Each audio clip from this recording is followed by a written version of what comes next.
let's go live.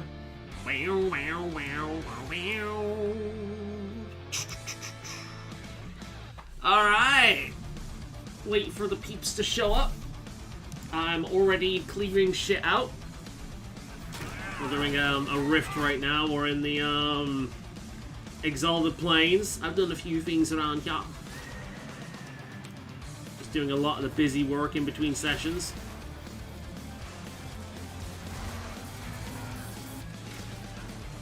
Just on these guys.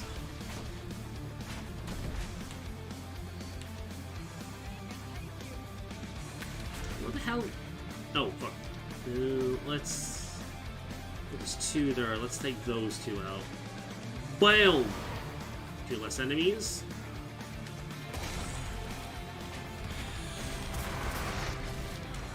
My neck's a little bit stiff tonight. I've slept funny, so I can't actually turn in that direction very far. Like, it actually stops me with that direction as well. Yeah, it's back. It's saying neck. It's actually the shoulder blade down here. That's what's getting at. But you feel it in the neck, but it is my shoulder blade. So I must have leaned on it or slept at a funny angle or something. I've had that all day. That's fine. So if I seem a little stiff today, that's why. Yeah,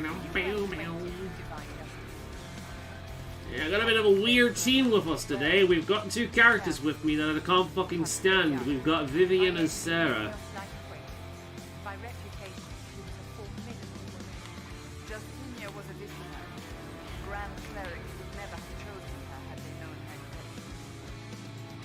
Where the hell is this leading? Oh, come back out again. Nope. Oh, they will, darling. Even if they have to trim off their toes and heels. See where this goes. So we'll hopefully get a companion quest done in a moment, because that's actually why we've got Vivian with us, because it's over here. There's a question mark here. Where does this lead, I wonder? Of course, right as I start streaming, the television's like, "Oh, shut down." Like, no, you're not shutting. I hate the way a lot of modern TVs do that, and it doesn't matter how you set it, it still does it. It's like, oh, fuck's sake. Look, if I want to turn it off, I'll turn it off. If I want it to go off at a certain time, then I'll put it on a timer. Most TVs have that. But no. It's like that Nintendo thing, you know, on like what Nintendo started doing on the 3DS, I think, onwards, where if you've been playing at a certain point, the game just outright tells you, "Hey, you've been playing this game for more than an hour. Why don't you go outside and touch some grass, you fucking loser?" Like, it basically does that, which kind of sucks. Oh, look, there's a hand here. These look like big, strong hands, don't they?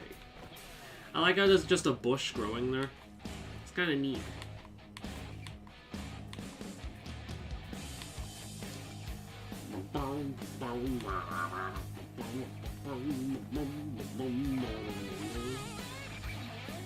The hand has a random spot on the back of it.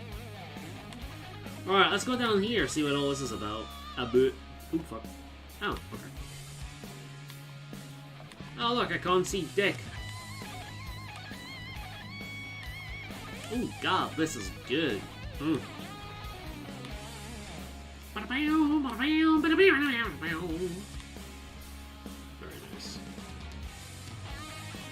Yep, I'll loot that. Totally intended to do that. Yep. That wasn't just potluck, that was entirely intentional. Can I get a source of light around here? Can I actually steal some of that? No. I can only steal the blue glowy light. Why does this stand out like crazy?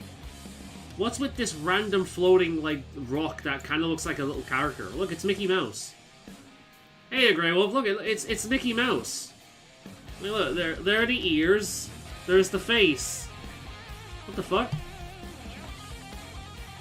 I don't know why that's here, but it's here apparently. Okay. How are you doing today, Grey Wolf, huh?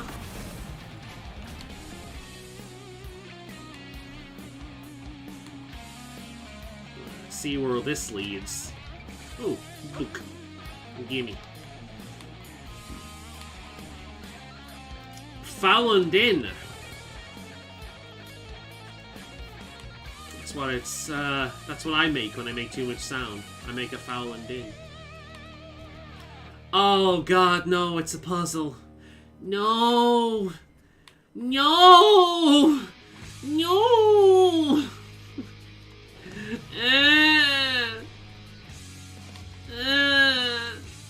Why? Why? Oh no! Oh God, no, no!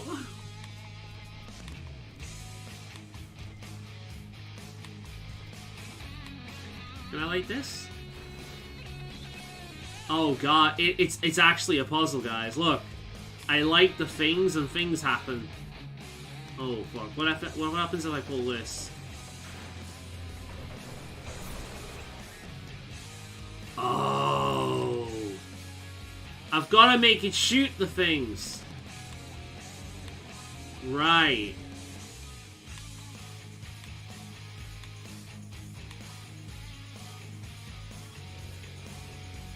Oh God, and they come back up to... Alright.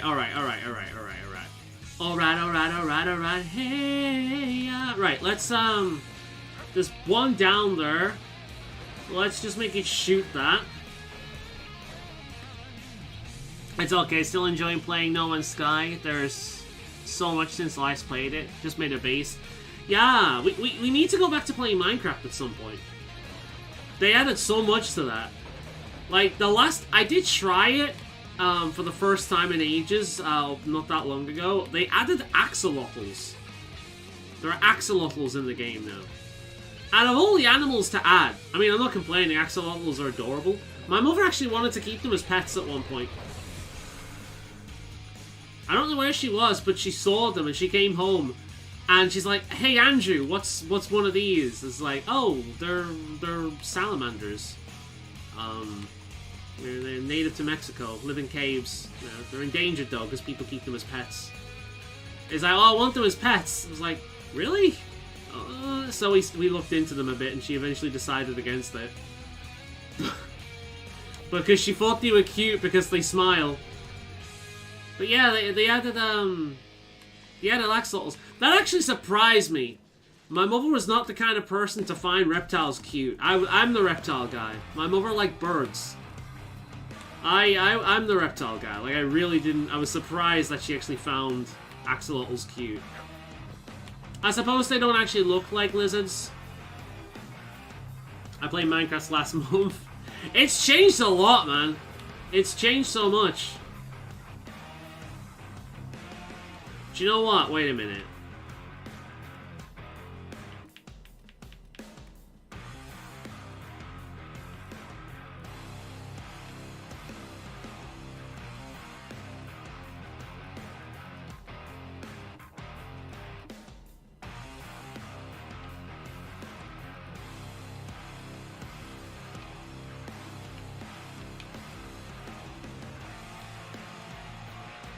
Right, I can see now. Right. Just while we're in here, so I'm not looking at just pure darkness. We'll change it back down in a minute, but fuck me, I couldn't see dick in this place. Right.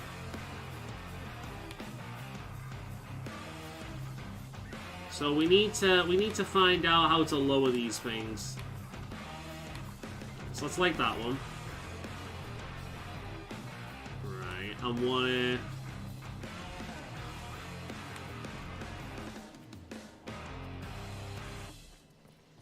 So what does that do? Does that...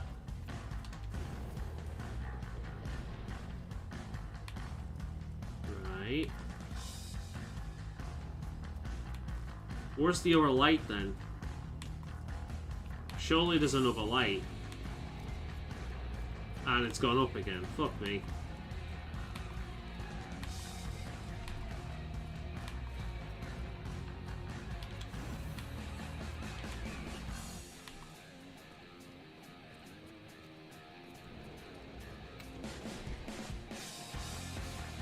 What?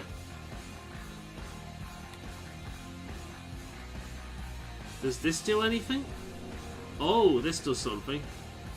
Right. Okay. Stay here.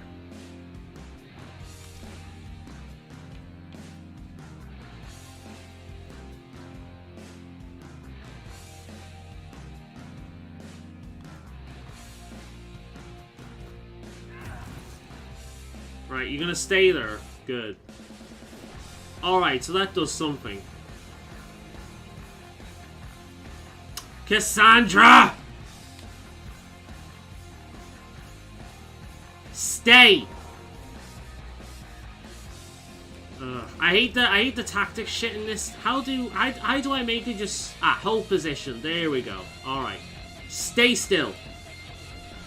Right. We've noticed something on the floor now, which I in no way in hell would have ever been able to see if I didn't turn up the fucking gamma. Apparently this game has the same problem as Oblivion, in which a lot of shit is... Okay, I thought, yeah, she's still over there. For a second then, I thought she started moving again, but no, she's still staying there. This is good, this is good. Alright, now can we get him any... Because these look like they're blocked off. It looks like I can actually get in there, so... Alright, well we've got... Right, okay, we've got that. And now that is... Okay. Oh, they're little howly wolves. That's cute.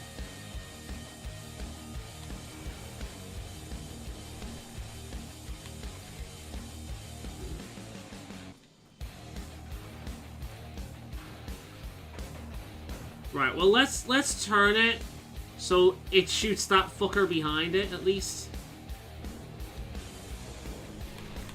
Where's the other? Let's pull this. Let's make it shoot the one behind. Alright. Shoot this one. It might open something up. There we go. Does that actually do anything?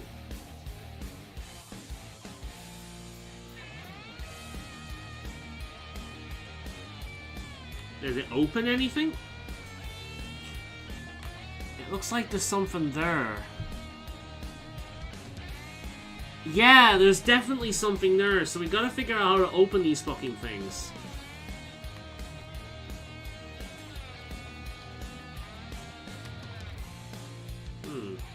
You know what? Let's leave Vivian here. Right, because that looks like that opens. And maybe something over here is open. Right, okay, something over here is open. Right, so where's... Right, here's Sarah. Let's leave Sarah here. She can hold position. Alright. What does that do? Nothing so far, but it is lit. So if I light this one now, that comes down. Okay. And then this one over here, let's light this one. I'll figure this out eventually. Oh shit, shit. Turn this way, turn this way, turn this way, turn this way, turn this way.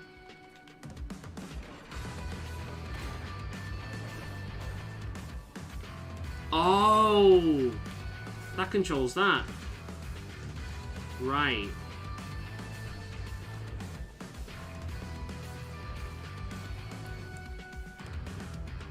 I birded Space the other day. Great remake. Oh, redid. Dead Space? A simple note for your Red Jenny associates.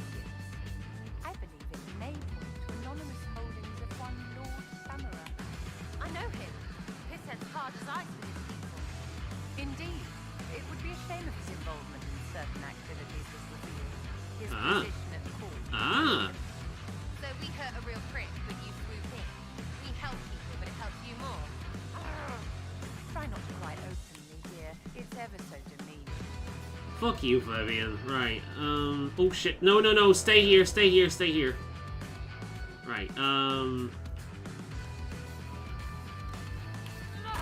fuck off with the explosive shot. Right, I want you to light this. And then I want you to press this. Oh, and of course Vivian's moved. Vivian, I did not tell you to... Oh, for fuck's sake. The goddamn commands in this game, man. Right, you. Stay there. What does that do? Oh my god. I beat Dead Space the other day. Ah, the remake. Cool. Honestly. Yeah, I will say, EA seems to be doing a decent job with the remakes. Fingers crossed the Dragon Age one, if they eventually get around to it, is good. I imagine they'll bring that out around the time the Dreadwolf is about to be launched.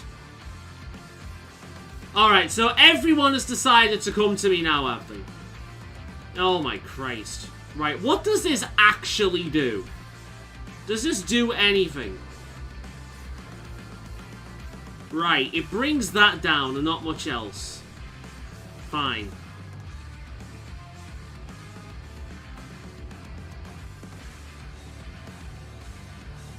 I can go in here. Right, you. Hold position.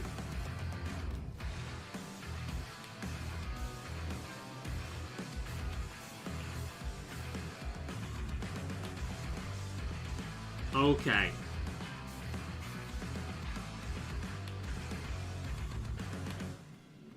Can I get in that one?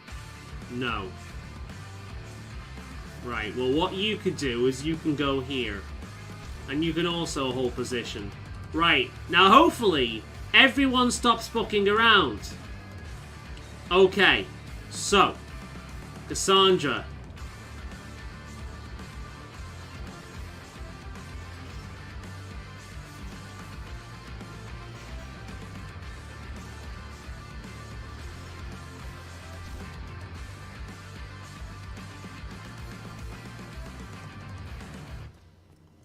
Now if I pull this...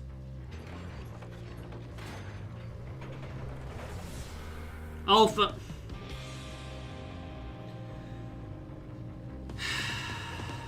Alright.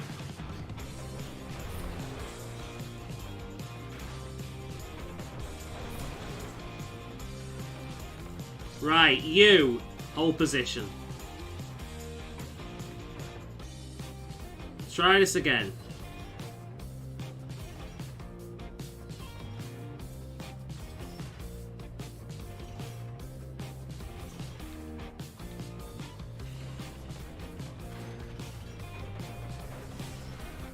Alright, there's another one.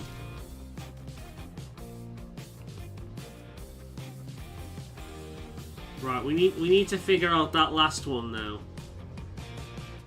We need to get one more down. So the question is, how the fuck do we do that?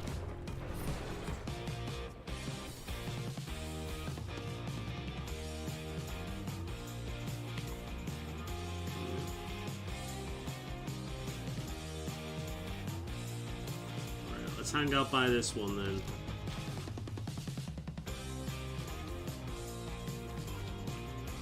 You're there. What does this do?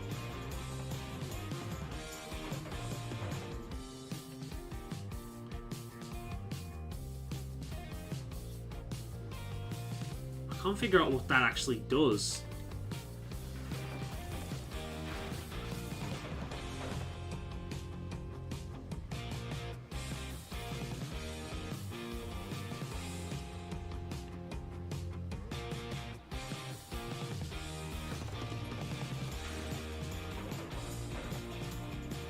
Does it open a gate?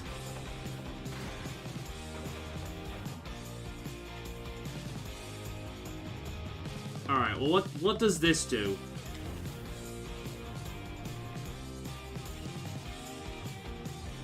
Nothing of importance. I mean, I'm slowly getting through it, yeah. I'm pretty sure if I knew what the fuck I'm supposed to do. Oh, for fuck's sake. No. Vivienne? Right. Hold position. Right, that one. So she needs to be there. And then... No. Cassandra. Oh my Christ! Girls! Stay the fuck still! You're not helping! Fucking stay there!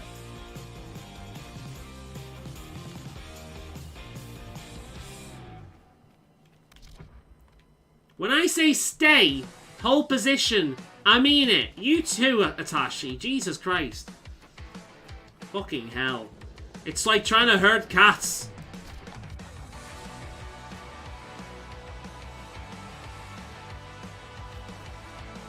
Right.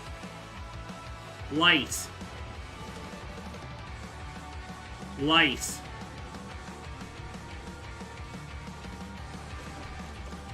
No, that's not worked.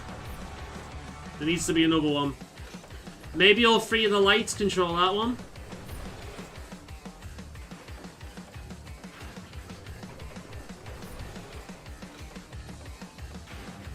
Right, so. Light.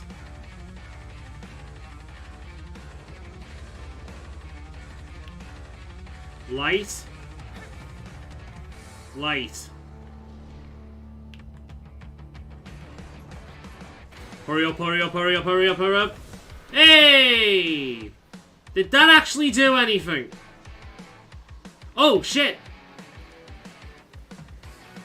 Well? Well? Do you know what? I'm saving that. Fuck me.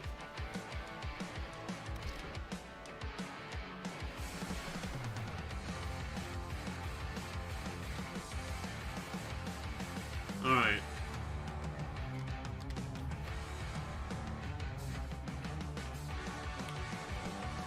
What do?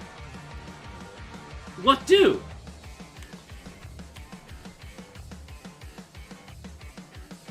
Okay, this better be the best loot in fucking existence. This better be the cure for cancer or something. A superb amulet of cunning.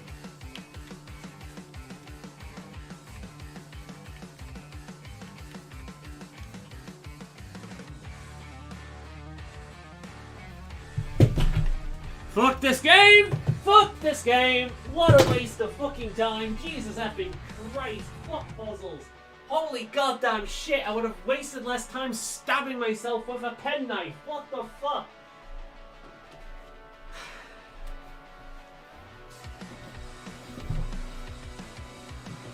I tell ya, I need that plus 10 cunning, so I know not to waste my time on that bullshit again. Fuck me, man. Fucking hell. What? Seriously? Fine. She can have it. Whatever. What's a ring of doubt? Ooh. That's cool. Not from me, because that runs completely counter to the Arcane Warrior style, but still. That is something I got later. Right, what's this? Oh, fuck. Hello. Where the hell did the lich... Oh, there it is.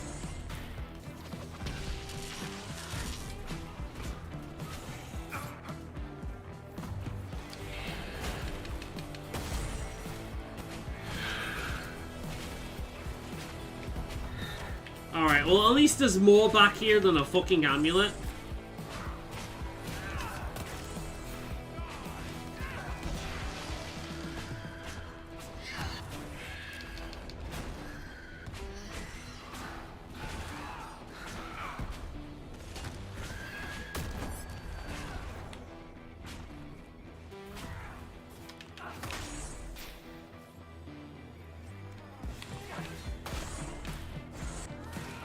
All that for a fucking corpse heart? Really? Oh, an Arcane Warrior heart. Oh, God, heaven forbid. How gracious of you, game. These better be worth a lot. God damn it. It's alright. It's alright. We might find something back here that's worth the effort. Give it some time. Here's when I go outside and I'm completely blinded because I turned up the gamma.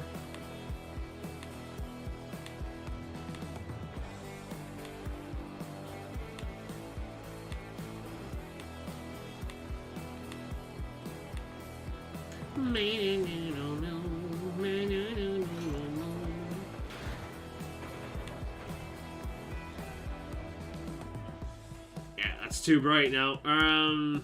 Options. Display. We'll have it a little bit higher than we had it. Oh, fuck.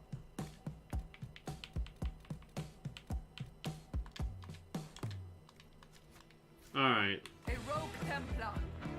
A rogue Templar? I thought rogue Templars could only be warriors. I've made that joke before, haven't I? Never mind.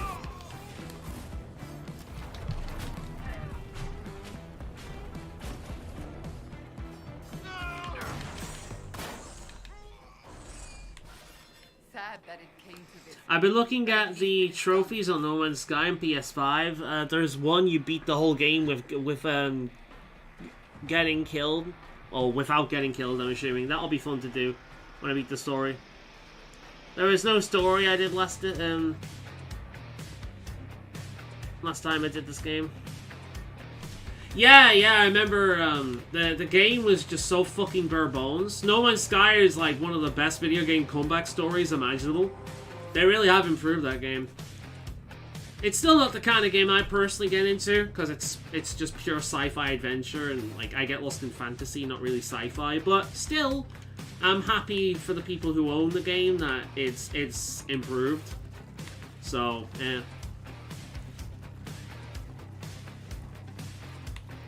I like how I've had a phase drift in the corner of the screen this entire time. That bug's shown up again.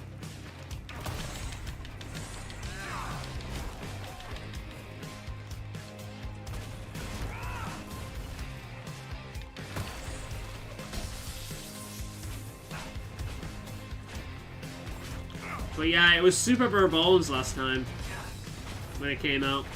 I got bored of the game, man. I was so bored of that game I didn't even leave the first fucking area.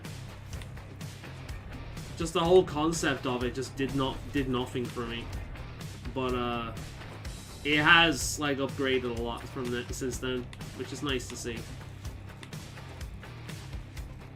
I still don't think I'd get into it, but for those who, you know, were super excited for it and bought it early, you know, it took them a while, but at least it's a decent game now.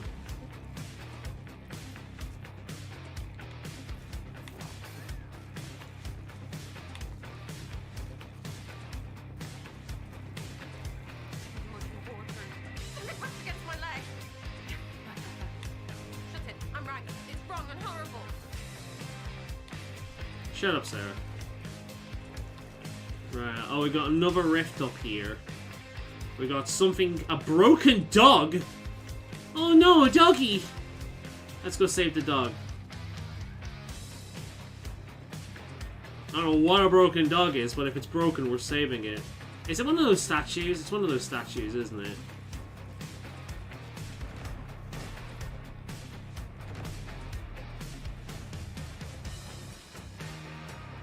Yeah, it's a fucking statue. That's not a dog, that's stone, god damn it. If I might be so bold, is this the company you would present to the Inquisition? I know, right? You people are weird. Thank you for illustrating the point. What, you think you're better than me? She thinks she's better than everyone, Cassandra. I'm demonstrably better. The actual maker could appear in front of us, and she'd think she's the best person in the room. Oh, this is truly sad. Yeah, that's the thing, like, I don't like Sarah, and I don't like Vivian, but Sarah annoys me a hell of a lot less, because she's just ignorant. Like, you're a pretentious twat, but she's ignorant. I'll take someone who's ignorant, because an ignorant person can at least learn. You're pretty intelligent. You just bully yourself, and I can't stand that shit.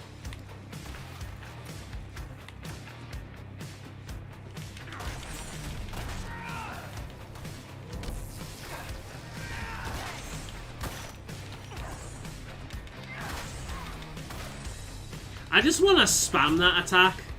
Even though it does nothing, unless I let it charge up first, I still want to spam it.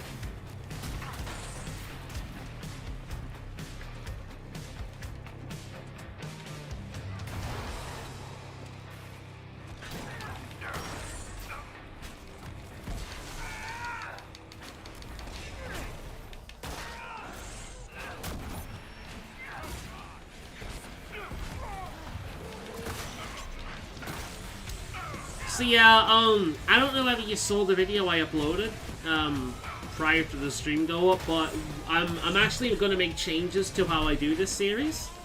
I was talking with someone the other day about it, and what I'm going to do is a lot of the busy work bullshit I'm going to be doing in between sessions. So right now we're in the Exalted Plains. So what I'm going to do is, in between sessions, I'm going to be clearing out a lot of the bullshit. Like the Rift Stone, the Rifts and the side quest bullshit. What I won't be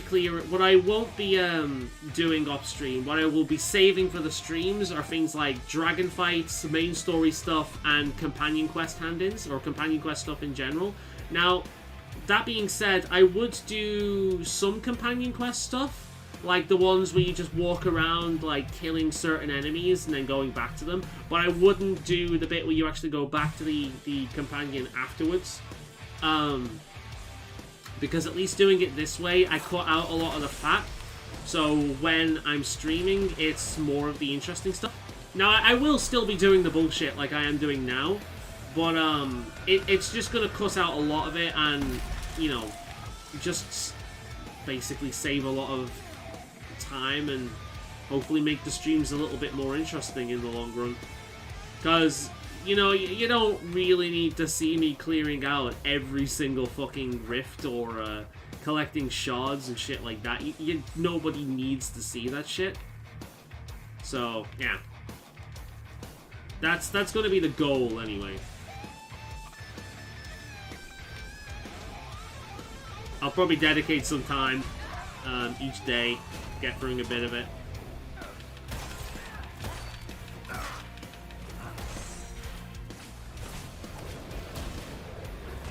I don't mind the grind. I do things in the yeah, I know. You get shit done while I'm streaming. I know that. I've just thought for a while that this could actually be kind of boring. I remember actually when you were streaming yourself, you were paranoid about that kind of thing, because I just think like I think Origins flowed better, and Skyrim and Origin worked better as well, because I know a lot about those games mechanically and like lore wise. So those even when there's nothing going on, I could fill up the stream with more interesting, you know, bullshit. But it's not quite worked out for Inquisition.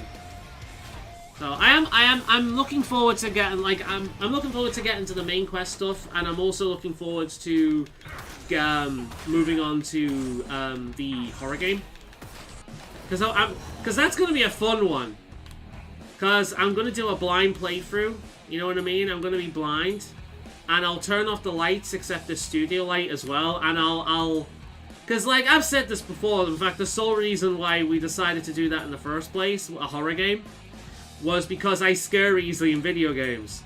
And who doesn't love watching somebody lose their shit, like, getting scared over something stupid in a video game? Everyone enjoys that, right? You know? So, yeah. That should be a funny one to watch. That's what I'm hoping for, anyway. Depends if, like...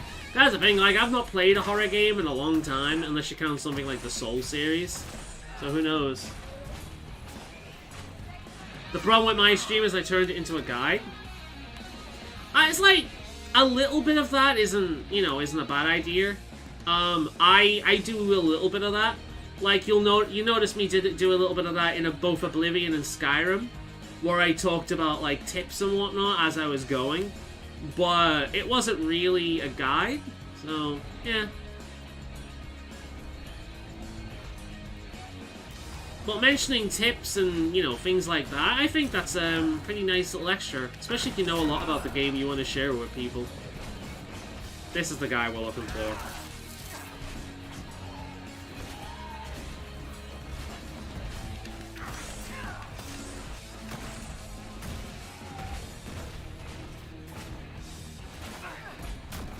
But I enjoyed your stream, it was fun.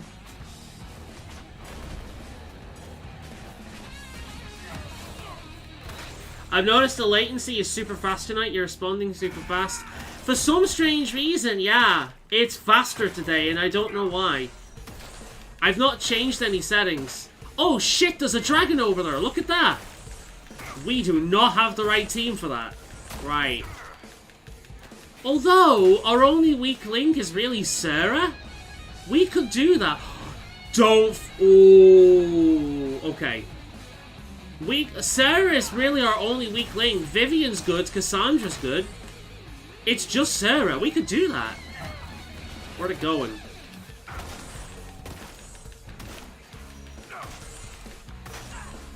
Maybe, yeah. It's possible. It's good, though. Because, yeah, I've noticed the latency's been really bad at times. Like, I've been, like, 5 or 6 minutes in front of you guys. It's insane. Like, I'm way on a different continent in the fucking game sometimes. But it seems pretty fast today. Which I'm not about to complain about.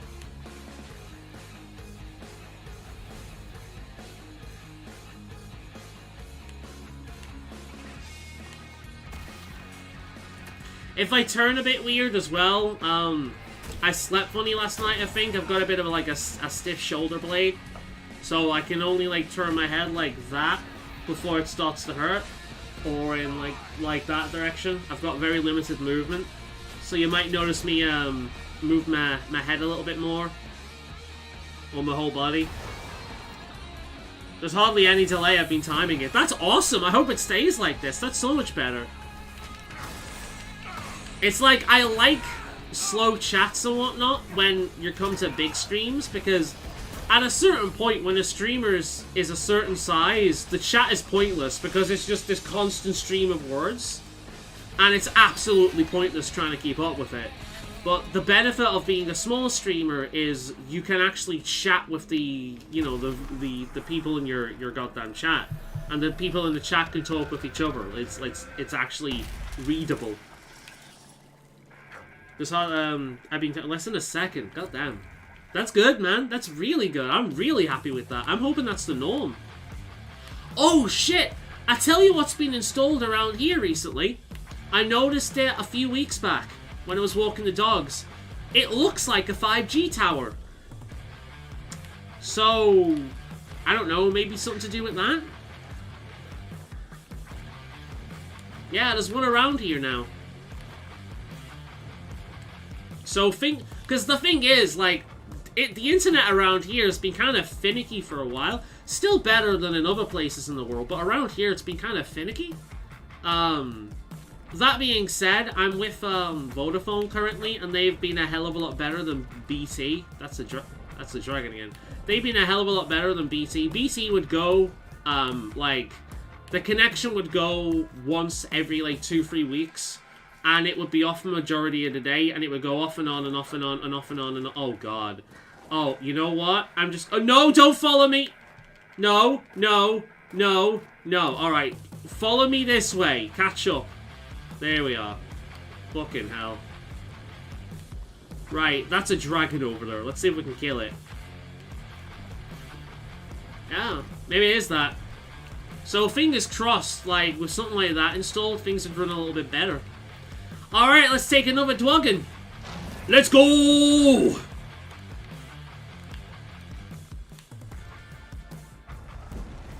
Dragoon. This is a pretty one. It's golden purple. It's beautiful. It uses lightning attacks. Good to know. So much for shields. Good job we got Vivian with us. Haha, that was well timed. Check me out with my mad skills, huh? I think this one's lower level than some of the others we fought, so we should be alright. What level is this one? Oh, excuse me. We're in, let me have a look. The Exalted Plains? Oh, fucking hell. This one's level 15.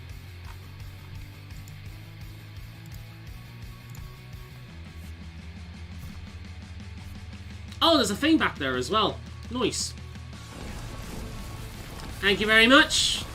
I feel very blessed. This sounds like a fucking Beyblade thing. Beyblade, Beyblade, come on, come, Beyblade, Beyblade, come on, come. Do you like the music that plays right before, like, some epic victory is gonna happen? That's what this music sounds like.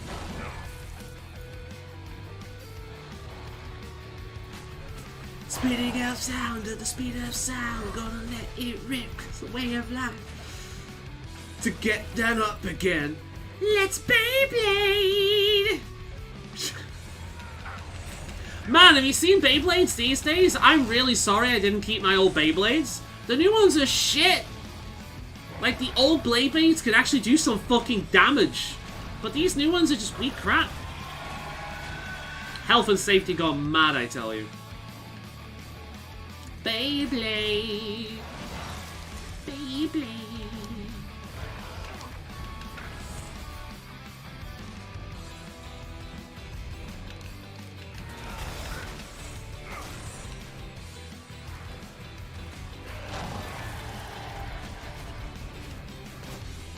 I like this music. This is good, man. Ba-da-ba-da-da, kick a dragon right in his fucking ass. Dee-dee-dee-dee-dee. With my friends by my side, we will kick some hide. Better run and hide. Yeah, that's right. I just rhymed hide with hide. I am a lyrical genius. Kanye West, eat your heart out. Now it sounds like real big fish.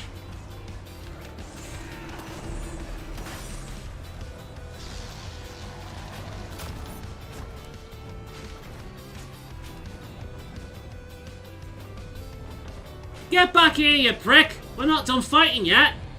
At least this one doesn't chuck armor up every 2 seconds. Vivian.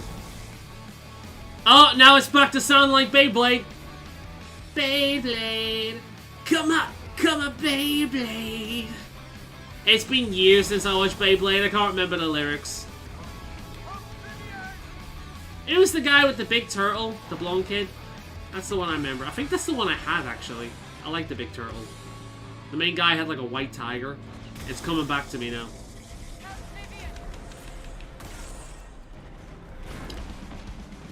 I tell you what, franchise with a time that doesn't get any love anymore, Medabots. I used to fucking love Medabots, man. And apparently, to this day, Medabots games are still being made. They just never come out over here, which sucks, because Medabots would be a cool idea, man. Imagine making a Robot Wars style game, but Medabots. That's badass. I want that. I never liked Medabots? No! Medabots were great. Oh, what about... Shit, I had it on the PlayStation too. What was that? You remember that one game? It was like... Basically, there were these CGI creatures that represented the players, and they had to take these creatures through certain, so it's like players made these creatures, right? And they put them through certain, tests, and the one that came out at the end of all the tests, the best, won, or something like that. But it was kind of like VTuber stuff, I think. What was that called? Because there was a game that came out of that was kind of the same thing. You'd swap out different assets that would improve things like strength and agility and whatnot. Do you know what? I've got it. We're gonna find it because I've got it on the PlayStation. I got the PlayStation 2 game. We're gonna look into that in a minute. The music's fucking hardcore right now, though. I'm looking at this. Look, this shit. I'm gonna play this with one hand. Show you how skilled I am. Oh, fucking hell! See this? This is where I keep all my disc games now. Oh. Vivian, don't die. I completely mixed with it. Oh shit, now it's a royalty-free advert music.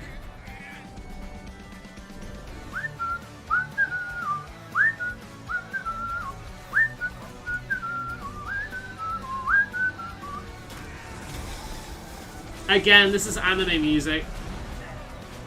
This is the part where all the anime friends come together in order to land the final blow on the big bad guy.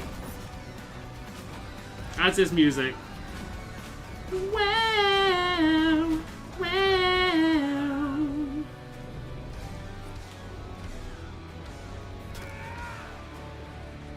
Evil, better run and hide. With my friends by my side, you'll never stop us, for we have the power of love.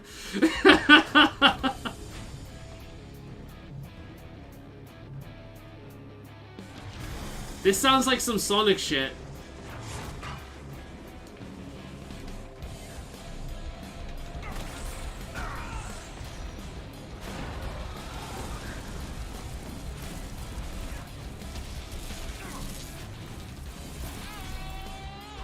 Don't mind me, I'm just gonna pick a flower up while I'm fighting you. Oh, you got stunned there. Oh, this is some Monster Hunter shit right here. That's right, everyone. Sever the tail, sever the tail. I'm gonna get a dragon gem for you without any issue. But yeah, we'll look into it once we kill the dragon, because it's gonna bug the shit out of me until I know. Let's go! Fuck you. I purchased more of a higher quality. But you're not doing this right. Daggers. Amulet. Nothing too incredible there. But yeah, this sounds like some Sonic shit right here. Right, let's find it, because it's going to annoy the piss out of me otherwise. Because I know I'll have it in here. I actually really enjoyed that game back in the day. Alright, this is PlayStation 4. We need to go way back. GameCube, getting closer. PlayStation 3, almost there. Xbox 360. Xbox. Here we go. Alright, PlayStation 2. That's still Xbox. Alright. What's it fucking called? Now the thing is, I had a lot of PlayStation... Ah! Fightbox! I fucking found it! I wonder...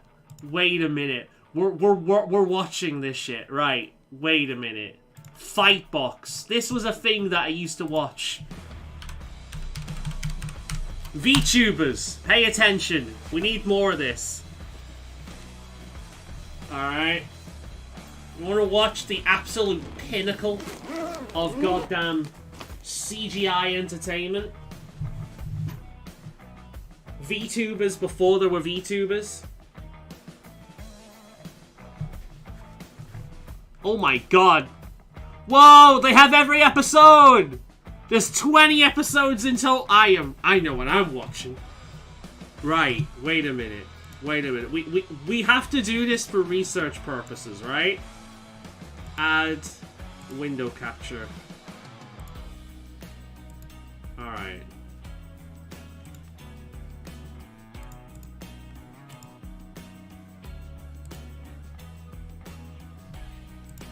Alright, here we go. Here we go.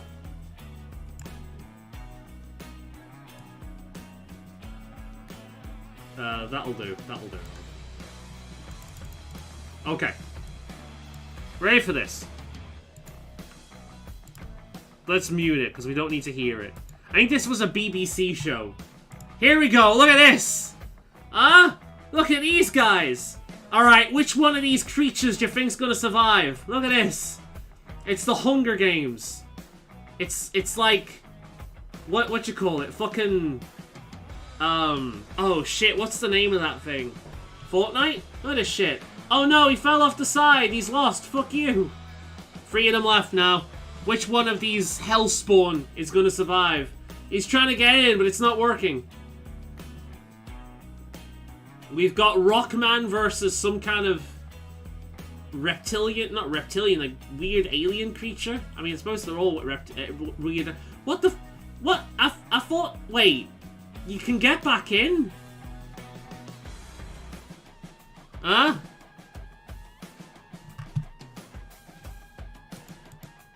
Look at this. Look how entertaining this is, huh? This is so entertaining. It's like Robot Wars, but for VTubers. I know these aren't actually VTubers. I think what it is it's either augmented reality, or more likely, this audience is looking at a big green screen and just pretending to see shit. And this has been put on there in post. Which is why the audience looks bored fucking shitless, because there's nothing actually going on. They're just like, yay! They look like an old wrestling fucking background. Yeah, look at this. They've got to get up the top there, and there's fire that comes up. It's like, oh shit, there's spikes. And then, why did I watch this? This looks stupid. Look at her go. Oh god, she got her ass kicked by the fat guy. Ugly bastards are a pretty fucking effective tag. She knew that was gonna happen. That's what happens when you come across the ugly bastard. Look at this. Should we just watch this the entire time? Oh wait, they're repeating it again from a different angle. Why? Eliminator versus Euphoria. Fuck me. You're robot waifu. So yeah, this was a thing that I watched. Holy shit, I've just realized that I can control this through the emulator. Like, I'm recording for the window. I'm not actually clicking on YouTube. I'm controlling this through the other thing. Oh no, wait, I'm not. It just looks like I am. Never mind! Right, we've achieved this now. We can remove this. Alright. I am saving this. Yeah, BBC Fightbox. This was British television. I am saving that under YouTube series, and I will be watching through all that and regretting my life decisions. Yeah, I think it's a green screen. I've seen this. You know, it was pretty funny. I remember you go on about ABC's website to make your characters. I think it's a green screen. More than likely, yeah, they're just staring at a big green patch. Fucking stupid. But I liked it. It was like Nightmare, you know what I mean? Like that early CGI stuff, there was something really charming about it. Alright, let's get that down. Done pretty well around here, aren't we, huh? Here we go, here we go. Here we go, here we go.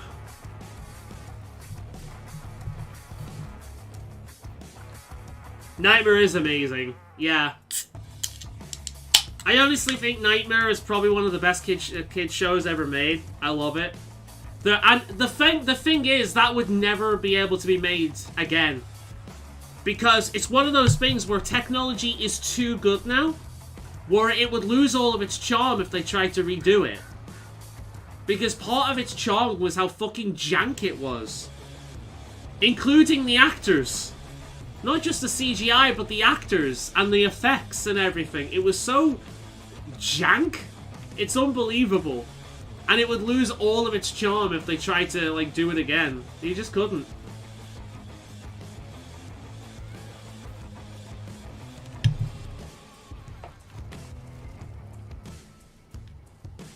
You'd have to have that right amount of bullshittery. It's also funny as well where the kids are far more serious than the actors a lot of the time. A lot of the time the actors are just taking the piss. It's really funny. I don't even think that'd happen anymore because, you know, the world we live in these days where people are so fucking scared of offending anyone. But yeah, Nightmare was so good, man. That'll be one of those things both you and me will be talking about until we're, like, really old and technology has moved on to the past where we just do not understand it anymore. That'll be one of those things. Just this obscure piece of old entertainment that no one remembers, but we remember it.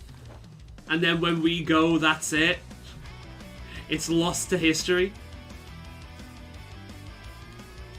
To eventually be covered by, Justin Wang. The kids are so dumb in that show. Right? Right?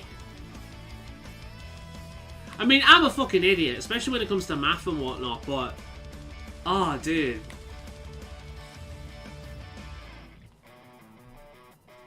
I love Nightmare. Nightmare is so good.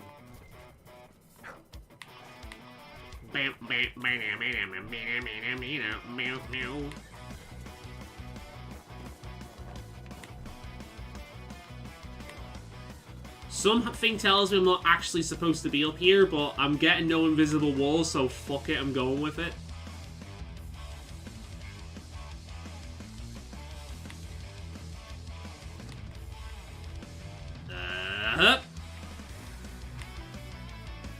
Oh, there's the invisible wall. Okay. I'll just teleport to the camp. I need to heal anyway. Let's change the cast as well. I don't really want Sarah with me.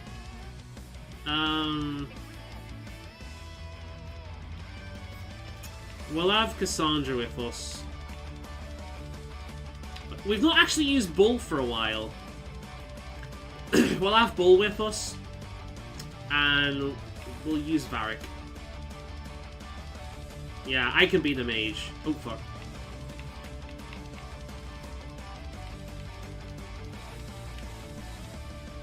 Yeah, I had a feeling Guy and Bull would need to level up. Like, we have not actually used them for a while. I think that one episode, failed less than a min when they... Oh, shit.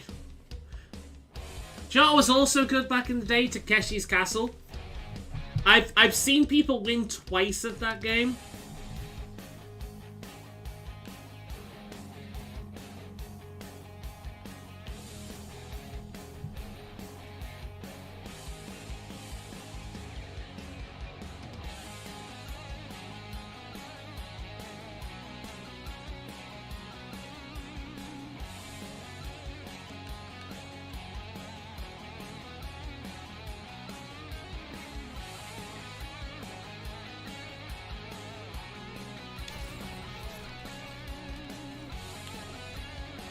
Let's go!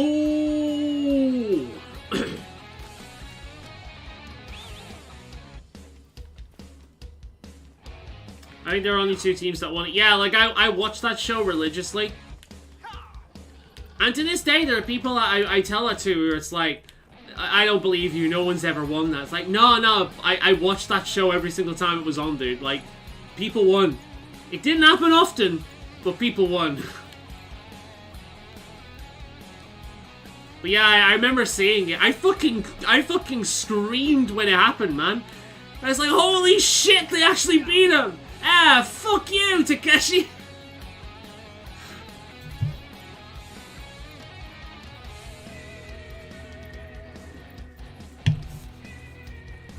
Robot Wars was fucking fantastic as well.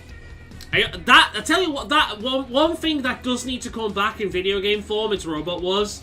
I want another Robot Wars video game. And shit was so good back in the day.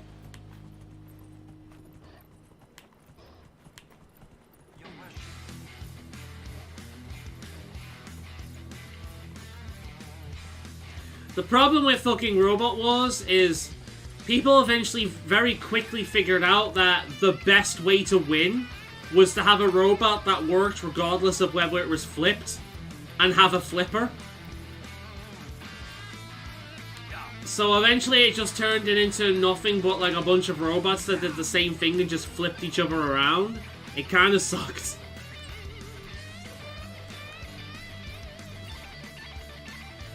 Robot Wars was great, yeah, man. I guess today is the, like, what, 90s, early 2000s television conversation episode?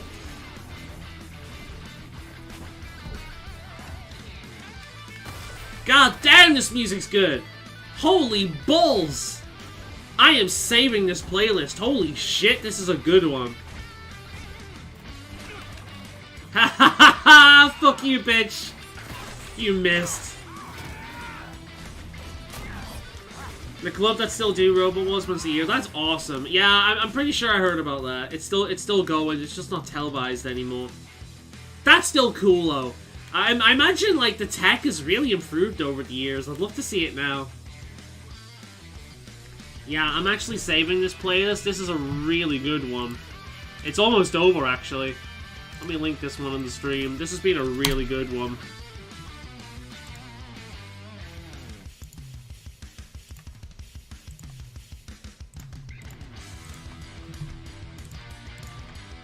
I am saving that.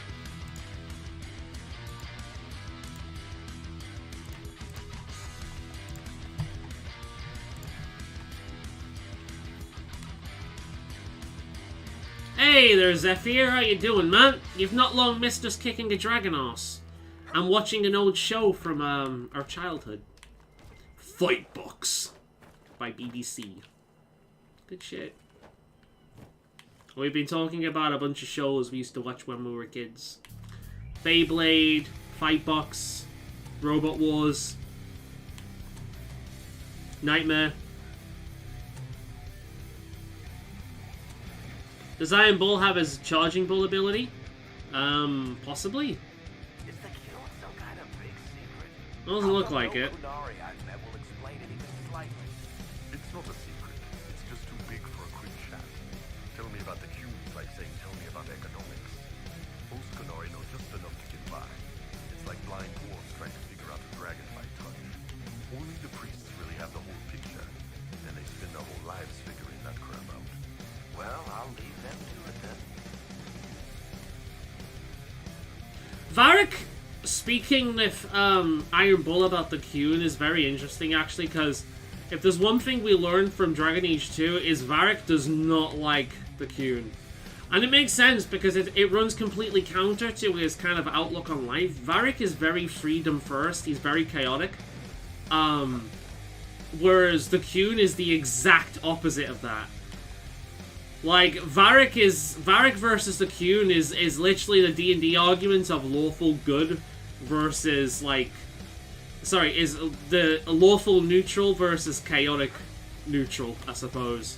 That's literally the fucking, the debate with that. So, yeah. Very quick way for Varric to hate you in Dragon Age 2 is to actually defend the Qun.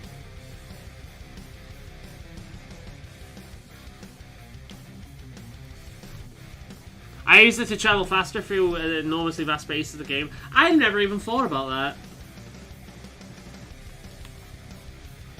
I mostly just let the companions do what they do. I only ever really switch to them when my main character dies.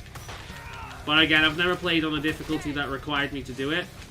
But as I've told Grey Wolf, I'll tell you as well, I am thinking of making changes in how I kind of run the series. So what I'm planning on doing is I'm going to do a lot of this kind of bullshittery busy work. In between sessions, but things like dragon fights, companion quest hand-ins, or companion quests if they're actually interesting, main quests, all that stuff is going to be on stream. But things like running around, collecting shards, and doing kill X number of Burros's, side quests, and rifts and shit like that. A lot of that I'm going to be doing, I'm going to be doing a lot of that in between sessions.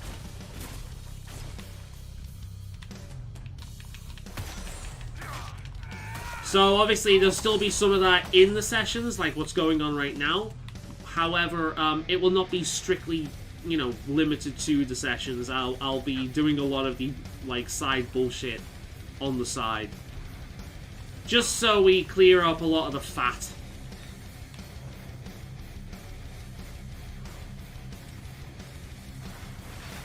Which version of the Hinterlands is this? The Exalted Plains? It is, yeah. I've actually been I've done a lot of this off stream as well, so I've started doing it today.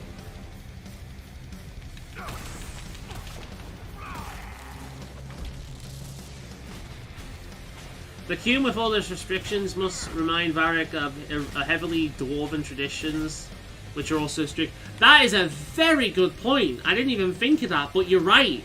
That is more than likely where it comes from. Yeah, that's a very good point.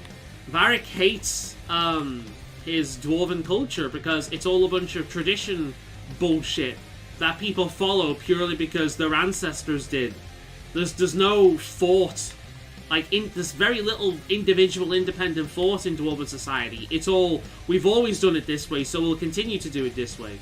Like, dwarven society is the kind of society where it's like, oh, we always chop off all the toes and fingers of every first child born in the family.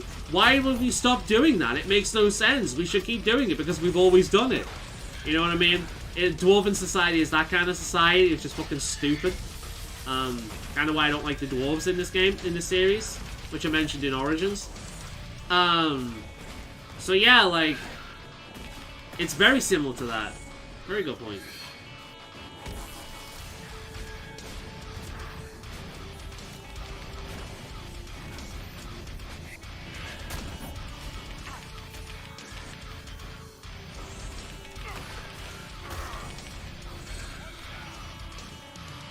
Burn, baby, burn. One of those body pits taken down.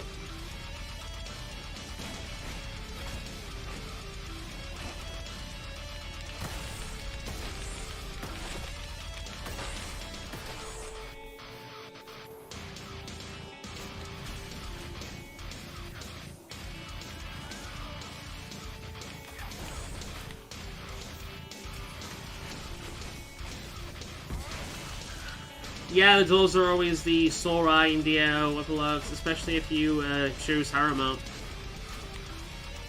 To be honest, like, I used to choose Harrowmount because Balin's a twat, but the more I thought about it, the more I'm like, actually, Balin's the better choice. Okay, he's a ruthless twat, but so are pretty much every dwarven leader. The difference with Balin is he kind of breaks through a lot of that tradition for the greater good, which is good.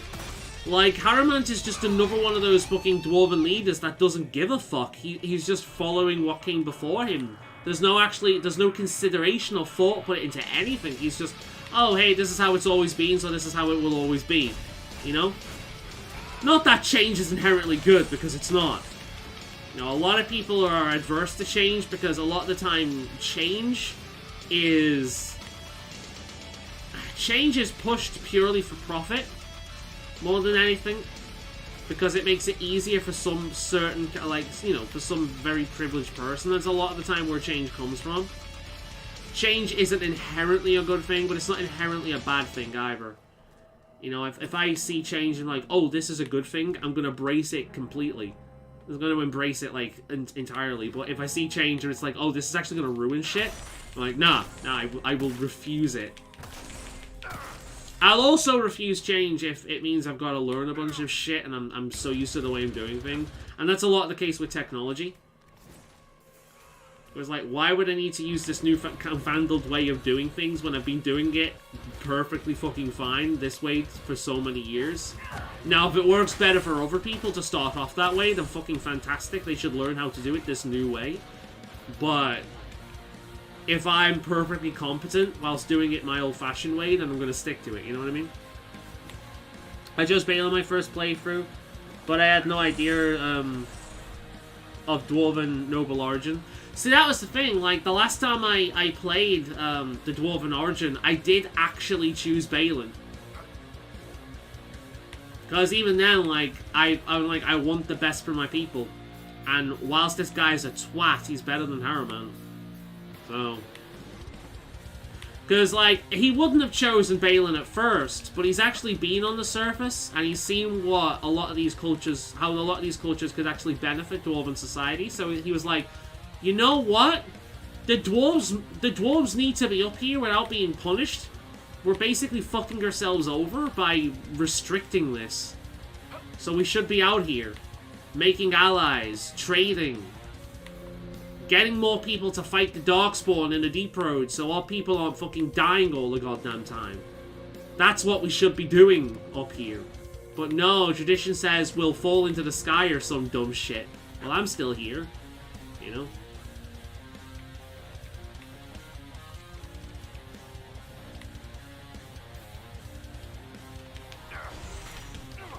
God damn it.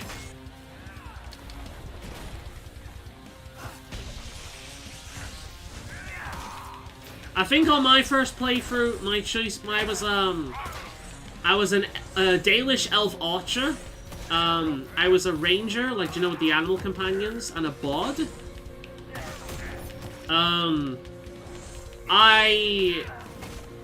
I chose to destroy the anvil. I made Harrowmount the king. I killed all the werewolves. Because there's no way I would make a deal. There's no way playing as a Dalish elf would I make a deal with the wolves. That wouldn't happen. So I wiped them all out. I'm trying to remember what else I chose. What are the other choices? I saved the mages. Sided with them. Because obviously the view of that, oh look, mages. Another group of people the fucking humans are persecuting. You know what I mean? I romanced Liliana. What else did I do in that first playthrough? I'm trying to remember now. It's been so many years ago. I had a really stupid name as well.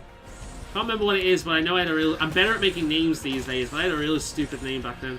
Pretty much what I used to do back then is, I just add two words together to make a name.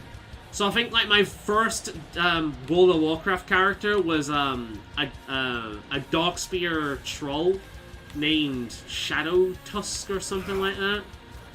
It was so fucking stupid. Faolan is more ruthless when he's king. He immediately orders the execution of Harriman. Yeah! Which can come across as basically being the evil choice. But if you actually look at the ramifications of a lot of his actions, he's kind of right in a lot of it. Not all of it. Sometimes he is just a prick. But, like, in the future Dragon Age games, you'll notice that a lot of Harriman's clan are on the run to try and save themselves, because Balin's just trying to wipe them all off the map to stop vengeance happening, essentially. Which is ridiculous. Well, it's actually not ridiculous given the dwarves, because their ancestors would seek vengeance, but still.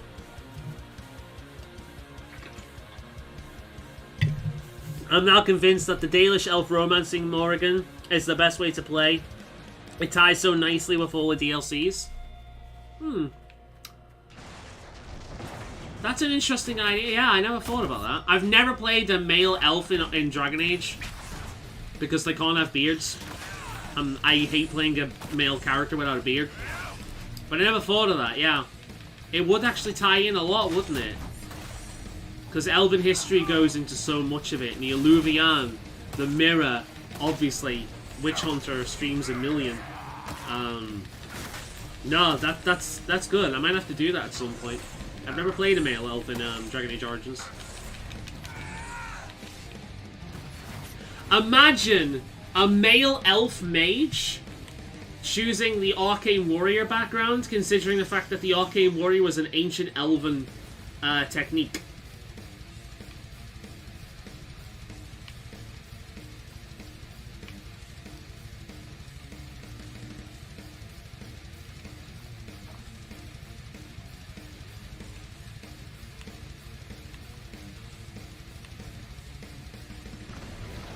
Oh, what's this?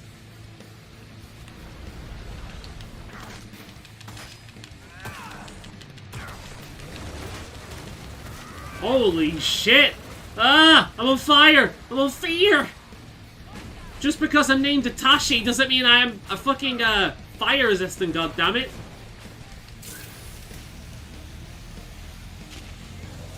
Oh, I've done that again, haven't I? I've wasted my ultimate. Never mind. That happens with me all the fucking time in this game, man. Yeah, BioWare has dropped Darkspawn theme and went Ifrit and Elves.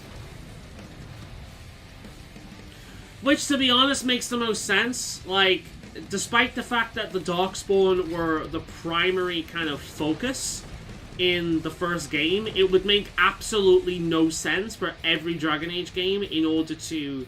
every Dragon Age game to focus on the Darkspawn. It would make no sense whatsoever. Although I do think that they should have done something like that in after introducing the Architect in Awakening.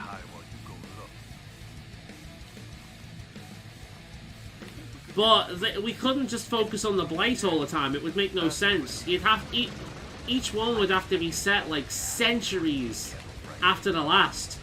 Which would mean every single decision you made in each game would have no carryover, really, because they'd be centuries between.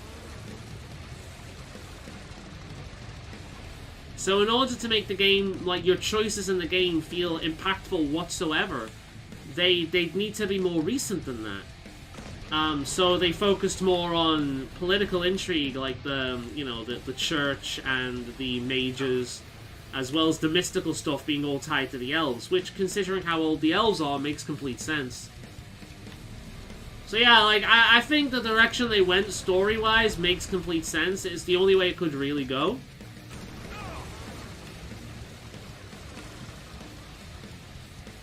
Hey there, Grey Wolf.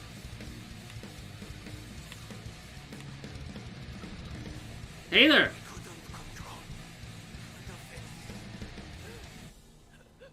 They're all trapped inside.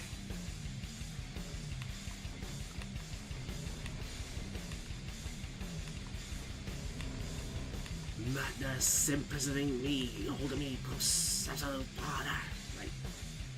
Let's go! I should have brought Blackwell with this one. DA2 and DAI mostly ignore Awakening.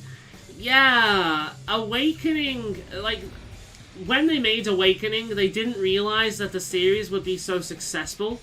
It's the same kind of deal with Pokemon Gen 2.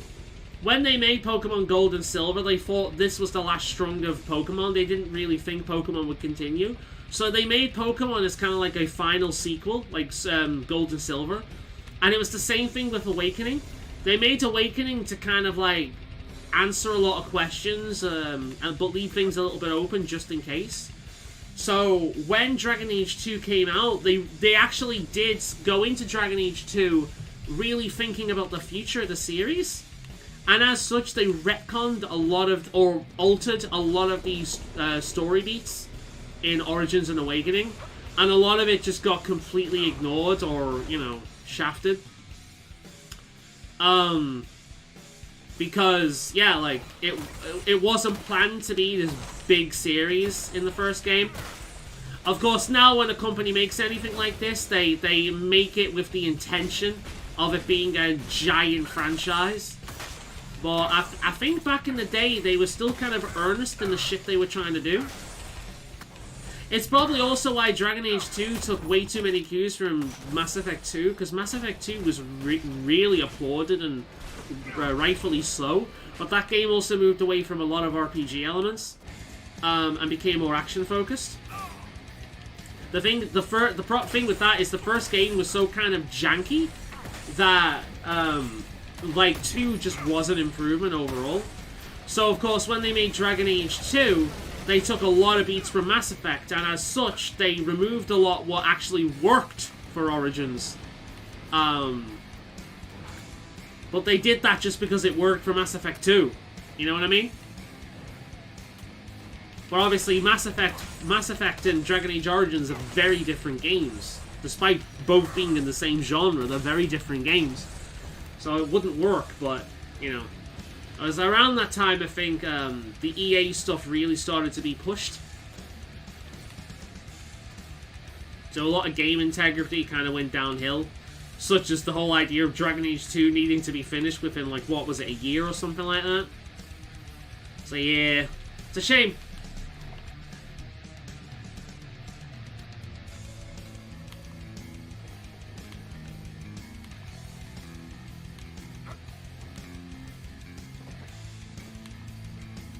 I hope I'm going the right way here.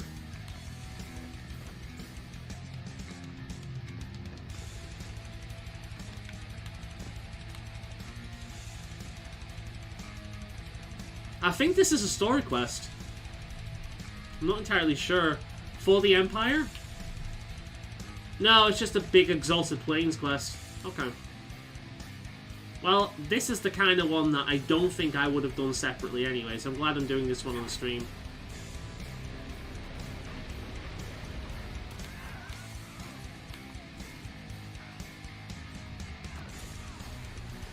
Has Peps told you what load shredding is? I gotta watch now because of it. Load shredding? Oh, is this because of where you guys live? Because I know, like, they cut the internet off all the fucking time over there. But no, I don't think... I've not heard of load shredding before. Mass Effect 2 is the best entry in the series. Yeah. I was thinking Dragon Age 2 there. Yeah, it is.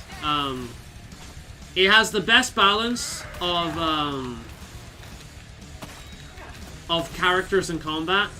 I do miss the gear aspect of it, much like I do in Dragon Age 2. However, I will say, whilst it never bothered me in Origins, there was something about the gear stuff that bothered me in Mass Effect 1 a little bit. Near the end, it got really boring. I think it's because a lot of the armor looked exactly the same. It just had different textures on it. That might have been what it was. I didn't really feel like I was getting an upgrade, just different skins for armor, really. So in Mass Effect 2, they changed that to just armor customization. So it was more than likely a better choice for that game. But again, it was one of those things that worked for Mass Effect, but didn't really work for Dragon Age. Yup, rolling back blackouts. It fucking sucks, man. Yeah, I raided with Peps back in the day, and sometimes he just couldn't show because of it. It sucks, man. It's such a fucking bullshit way, and especially when you gotta pay for that shit as well. It's absolute bullshit. Picking armor and weapons for my companions was always a pain for me in Mass Effect 1. Yeah, like, I actually enjoy it in Origins because, you know, you get to see what they look like in their new gear and you can dress them up in different things and give them, like, theme-fitting armor and shit like that. It's always been fun for me. But in Mass Effect 1, all the armor pretty much looked the same. I think I just aimed for everyone to be in that black and red armor by the end of the game because it was the best armor in the game. That was literally it. Like, there was nothing, you know, there was nothing really rewarding for messing around with the gear in that game. Because nothing really changed. It was pure stats changes for the most part. You know what I mean?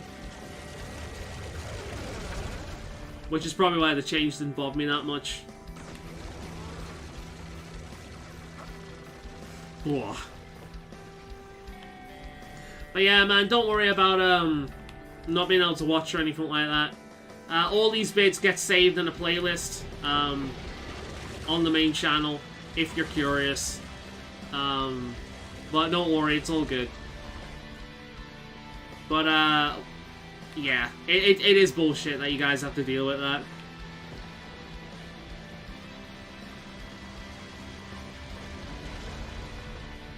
Unlimited space inventory.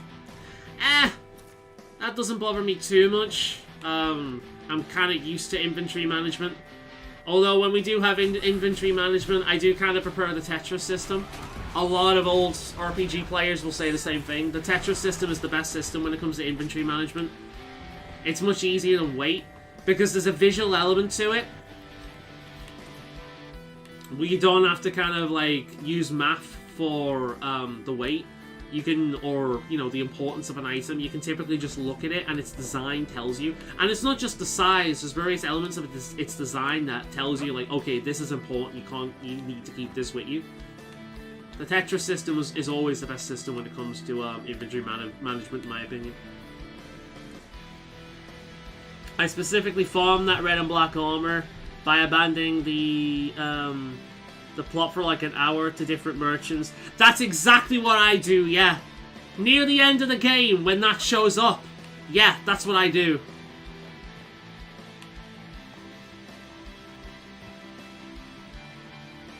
And I'm sure we're not the only ones. How the fuck do I get up there, I wonder? What?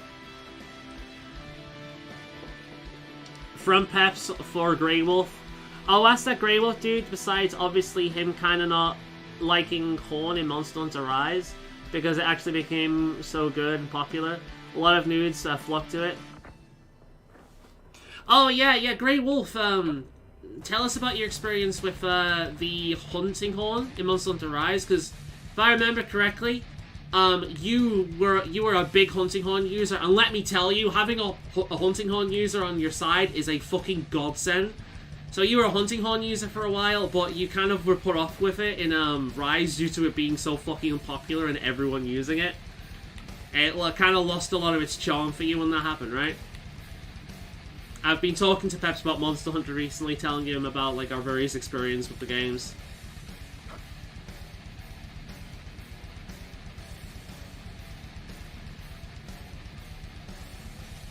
What are the actual thoughts on it or in Rise? Like the switch skills and silk moves and whatever. I don't know if he can remember a lot of it. It's been a while since either of us played. Although he has played more than me of Rise.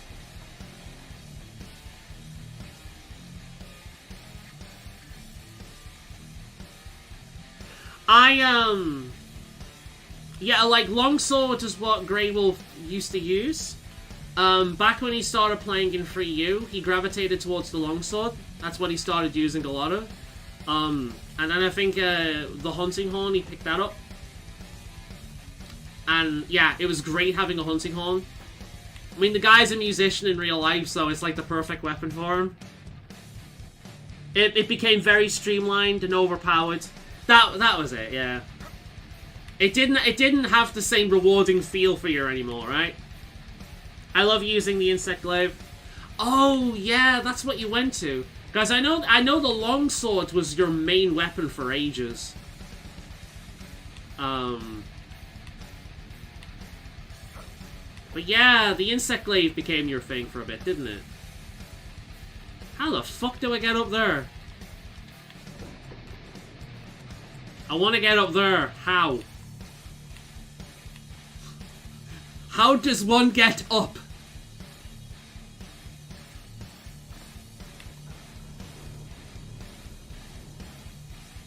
But yeah, that was it. The hunting horn was so powerful because it's like its buffs have always been amazing, but they changed it so you didn't really have to play it properly, like in prior games. So you just spammed something very easily and you could just very quickly get out the buffs like over and over and over and over again. And it turned it into more of a weapon. It streamlined it very much, and it just made it so it's like you could be overpowered in a matter of seconds, pretty much. Love using it in Rise. Yeah, we played Hunter 4 before Monster Hunter World, then it became my new fave. Yeah, I was introduced in 4. A lot of people swapped over to that, actually. I think that's what Gaijin Hunter uses now as well. He's, last time I saw a Gaijin Hunter, he was using the Insect Glaive. It became a lot of people's favorite go-to weapon.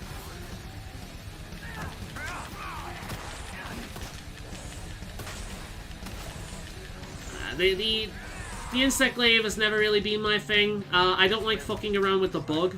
Although I believe they did make it less of a pain in the arse in Rise, which is good to hear. Face a dragon.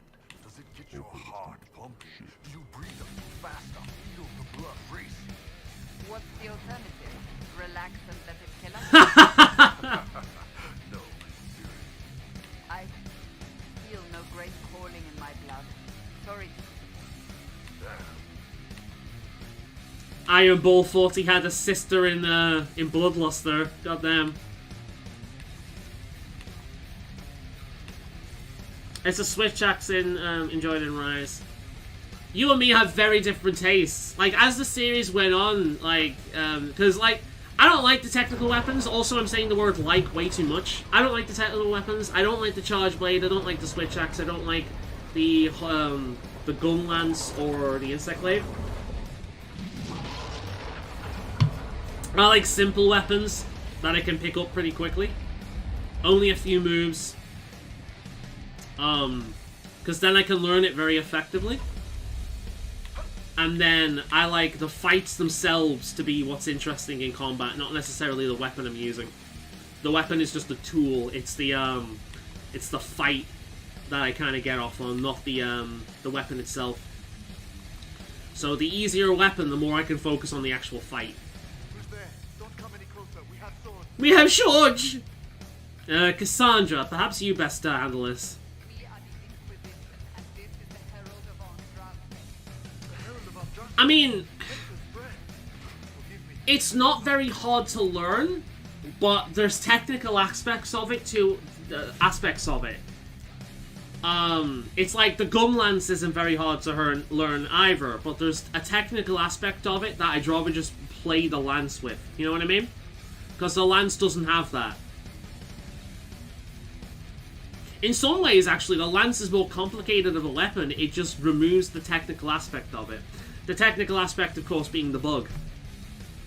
And managing that, which I don't want to do. I think the NSEC says your magic spells, like the glaive.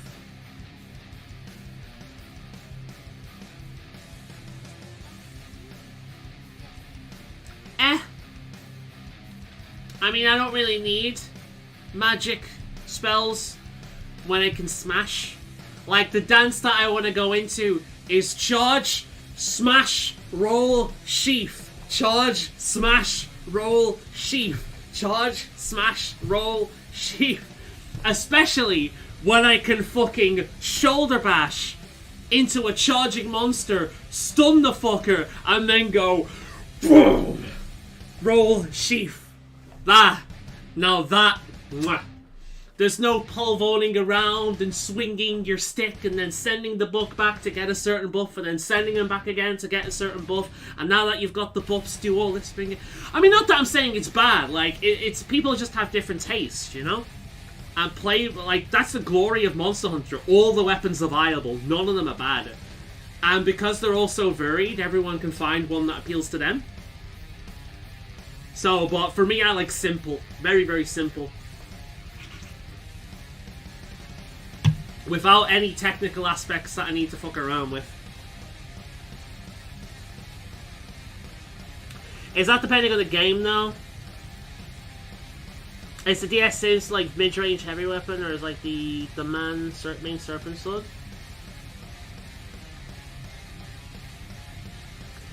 The weapons do change depending on the series. I think the biggest change was the longsword. I actually like the old school method of longsword, because all you need to do was hit until you built up a bar, then do a combo that you needed to hit the monster on the last slash to activate, which got you a different color. So it went from like white to yellow to red, and once you got that on red, that's when you were doing the most damage.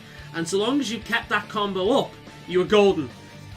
In World onwards, they made it a little bit more technical, and according to Peps and Rise, there's a lot of counter stuff that you have to do now. So I remember using it a bit in World, and I'm like, oh god, this is not what I'm used to. I really don't like this anymore. There's too much bullshit going on. So I didn't like the longsword after that point. I preferred the older system. But World changed a lot of the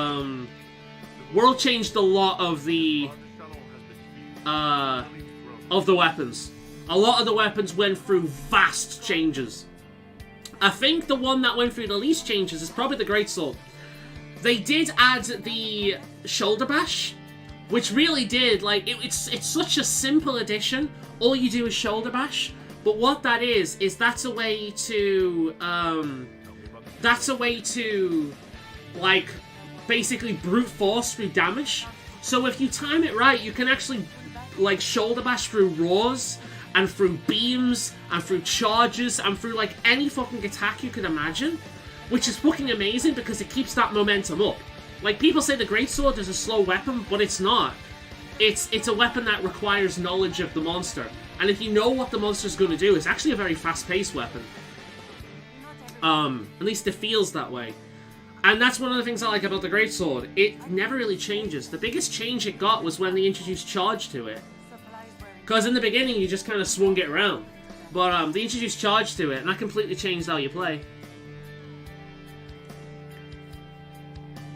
Pep said from higher rank he started to like Rise. Prior to that he thought it was a waste of his money. Really? That's a surprise. He is playing it at the right time though, because he's got Sunbreak. I will play that game again, I think, when everything's out.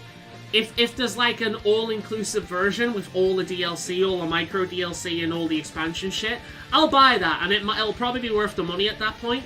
But as it stands, I don't think it is, personally. I think it's the only Monster Hunter game I would kind of call disappointing. But it's a Monster Hunter game, and all of them are kind of good.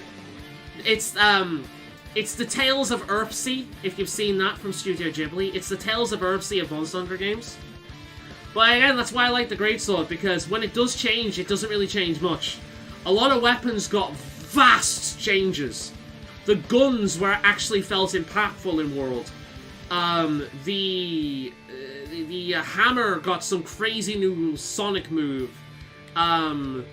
You know, I think the hunting horn got a bit of a boost as well. Like, everything was kind of improved in World, or altered, or made more interesting. But the greatsword wasn't. They just added one move that's really simple. It's super simple, super easy to learn, but it fits so naturally into the playstyle and adds so much utility. And I think that's partly why I like the weapon, because it's barely changed in years. Because it's perfect as it is. They've iterated on perfection over the years. It's never needed any big boost because it plays so well as it is. And when they have made changes to it, for the most part, it's been an upgrade. Everything they've added to it has been a legitimate addition. But yeah, it's true, like, the game does get better in high rank.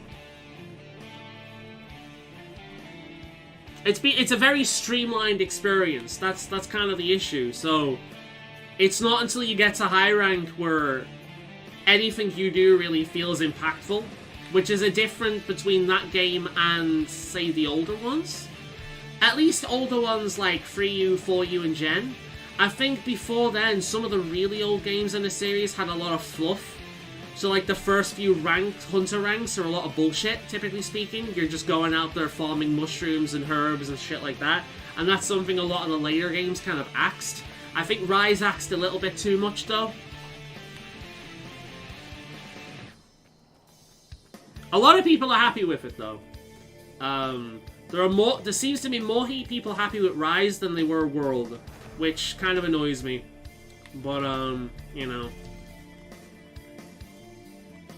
One credit I will give Rise is it's got the perfect art style. It's got classic Monster Hunter's color with Monster Hunter World's detail. I don't think any game in the history of the series has looked as good as Rise. It's got the perfect art style for that game. To be honest, Peps has actually been making me want to play Rise again as well. If I had on PC instead of Switch, I'd probably be playing it, just so I could jump in a few quests with him. He has actually made me want to go back to it. And I think I will. My grievances with the game, I still think are legitimate. And Peps has actually recognized a few of them as well, which is actually nice to hear, instead of just people saying, oh, I'm overreacting. I will admit, though, with Rise, I was overreacting, because Monster Hunter has been a special place, held a special place in my life for many, many years, and seeing it going down the direction it's going is, it's upsetting. It's like seeing your baby get into OnlyFans, you know? It's like, okay, yeah, they're making more money, but they're ruining themselves in the process. They're destroying any dignity they once had. But it's alright, they're making money, you know? So I see the series going downhill dramatically from here and just becoming another AAA game like every other one. And eventually they will start selling monsters. They're not doing it now, but they will start selling monsters. Because people will buy it, they'll justify it. You know? But, it's not a bad game, it's just the worst game in the series. It's like this. This isn't a bad game, it's just the worst game in the series. Yeah, I know, that's what I mean, like, I know he's playing it on PC, that's what I mean, like, I have it for the Switch, so if I had it for PC, I'd be more likely to jump into it right away, because I could probably jump into a few hunts with him, when his internet wasn't being caca.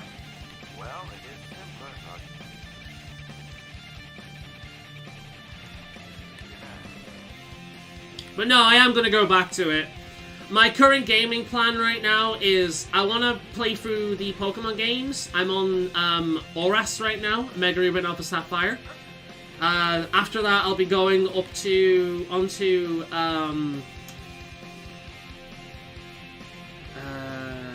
Sun and Moon, and then I'll be swapping the Pokemon over to the Switch. At that point, I'll go back to Hogwarts Legacy and I'll finish that, and then I think I'll be playing Monster Hunter again. I think I'll be going back to that. I'll buy Sunbreak, and I'll be going back to that game, I think. It'll take me a little bit getting used to things again, because I've not played it for a while. There's probably a bunch of shit that I've got to do. But hell, I'm actually glad that I've left it, because there's a bunch of shit that I could do. That game was so unbelievably bare bones at launch, it was ridiculous. And people were saying, oh, it's just because it doesn't have G-Rank. It's got nothing to do with G-Rank. Gen is one of the best games we've ever had in the series, and that didn't have G-Rank, and it was full of content. It was bursting at the seams with content, and God only knows how much more Gen U has. I've not played that one yet. It's got nothing to do with G-Rank. Yeah, I am going to be going back to it. After that's my current plan for gaming. I tend to tunnel vision one kind of game and then move on to the next. So, yeah. But as I say, I did overreact to Rise. I did, because this is a series that has meant a lot for me for years. Like, it's my equivalent. Do you know the way a lot of Star Wars fans have been reacting to the new series? It's that. Because these are a series a lot of people grew up with. A lot of people had as a core aspect of their identity. They lived with it throughout their entire fucking life. It was a continuous source of like joy for them. And then at a certain point, it just went downhill, and it hurts, because it's like losing a family member. It actually hurts, because you love this thing so much. And that might seem sad and pathetic, but we're all nerds. We all have something like that. You know, Final Fantasy people, Star Trek people, World of Warcraft. You know, there's so many fandoms that have been through this at this point. A lot of nerds out there can kind of understand it. And Monster Hunter really was mine. There's a lot of series I enjoy, but watching Elder Scrolls go downhill and watching Pokemon go downhill did not hit me in the same way Monster Hunter going downhill has hit me. And of course, around the time, I was kind of dealing with losing my mother, so I was already kind of emotionally vulnerable. So it all kind of hit around the same time, and I was just an emotional wreck over the fucking thing. So I did overreact to Rise. I still stand by with a lot of what I say. Pretty much everything I said about the game, I still stand by. However, my way of talking about it was extremely childish. So, yeah.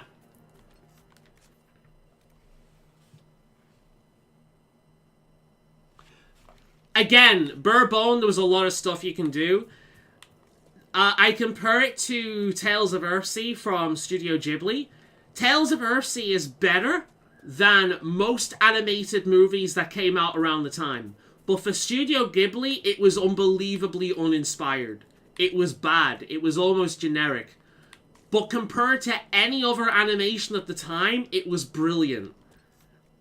The issue is an issue of standards. We're used to better from Monster Hunter, and it just didn't live up to that. You know, it was like getting the greatest steak you've ever had in your life, and then being served McDonald's. Okay, it's better than eating from the trash, but it's not what you've been given all this time. You know?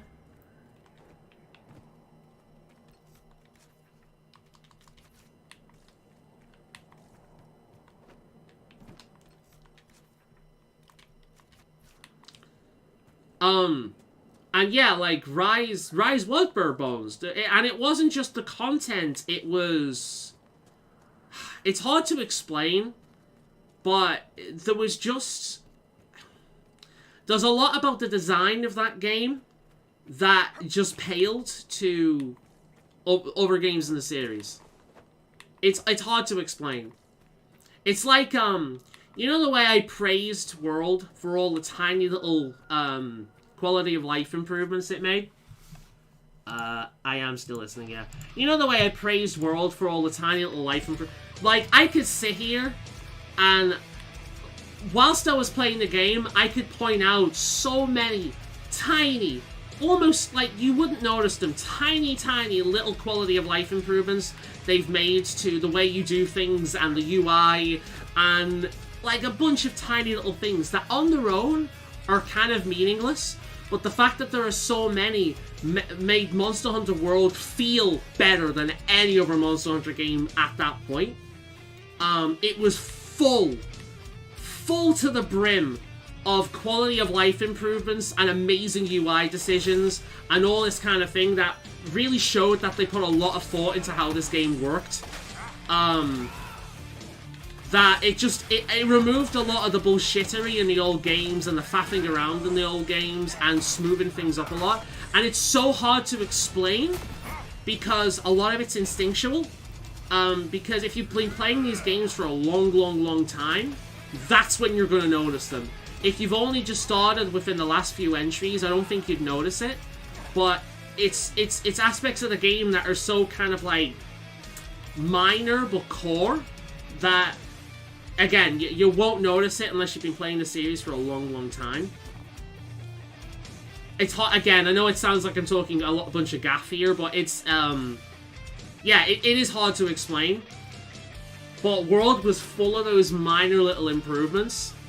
Rise was full of a lot of little annoyances and a bunch of little things that were just, they felt streamlined to a ridiculous degree or outright removed. So it wasn't just the content itself. There's a lot of padding that just felt like it was made of poorer quality stuff. And there was a lot of stuff that was just outright removed.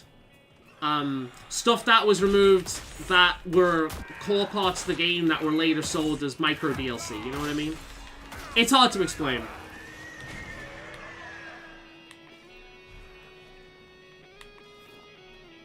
But it's the kind of thing that an obsessive fuck like me would notice, but I don't think a lot of other people would. Again, unless, you know, they've been playing this series for a long time.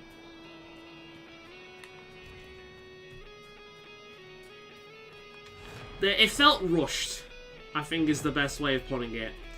It felt rushed and like their heart wasn't in it and like it was a product. Rise felt like a product. With a bunch of designs meant to kind of push you into certain things, whereas World felt like a passion project. As did Generations and For You. You know, like Free You I loved, but Free You didn't feel like a passion project. Free You just felt like, oh, all these other games, let's kind of merge them together. They merged them together really well. Free You was great, but it didn't have the same impact as games like Freedom Unites or Generations or For You. There was a passion behind those games. It's kind of like, I think the best modern equivalent to that would be Hogwarts Legacy.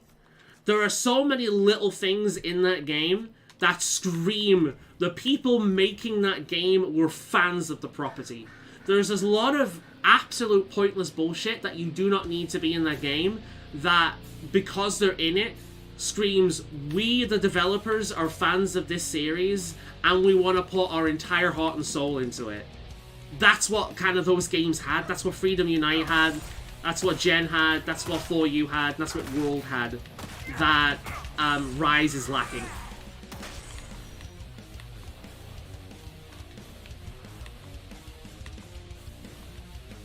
I remember at the time in World you said World armor and weapons design were generic. They were! Oh yeah! The general design of Rise is fucking fantastic. It's the best the series has ever looked. I don't hate Rise. That's the thing, like, trust me, if I hated the game, you'd know. I am hurt by the game, I'm disappointed by the game, but I don't hate it. You'd know if I hated the game. Ask me to talk about fucking Last of Us, then you'll see hate. But no, it's Rise is not bad. I love the doggo. Okay, it's not as good as the Palico, objectively, but I love the doggo. I'm so glad they had the doggo.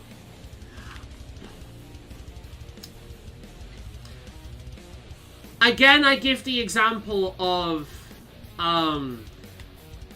you have a daughter, and your daughter gets into OnlyFans, right? Oh, you have a son, and your son gets into OnlyFans, right?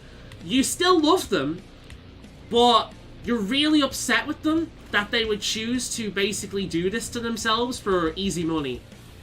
And you don't want to look at them, you don't want anything to do with them, you still love them, you're never gonna stop loving them, but it hurts you seeing the direction they're going in, right? It's that. The dogs were useless.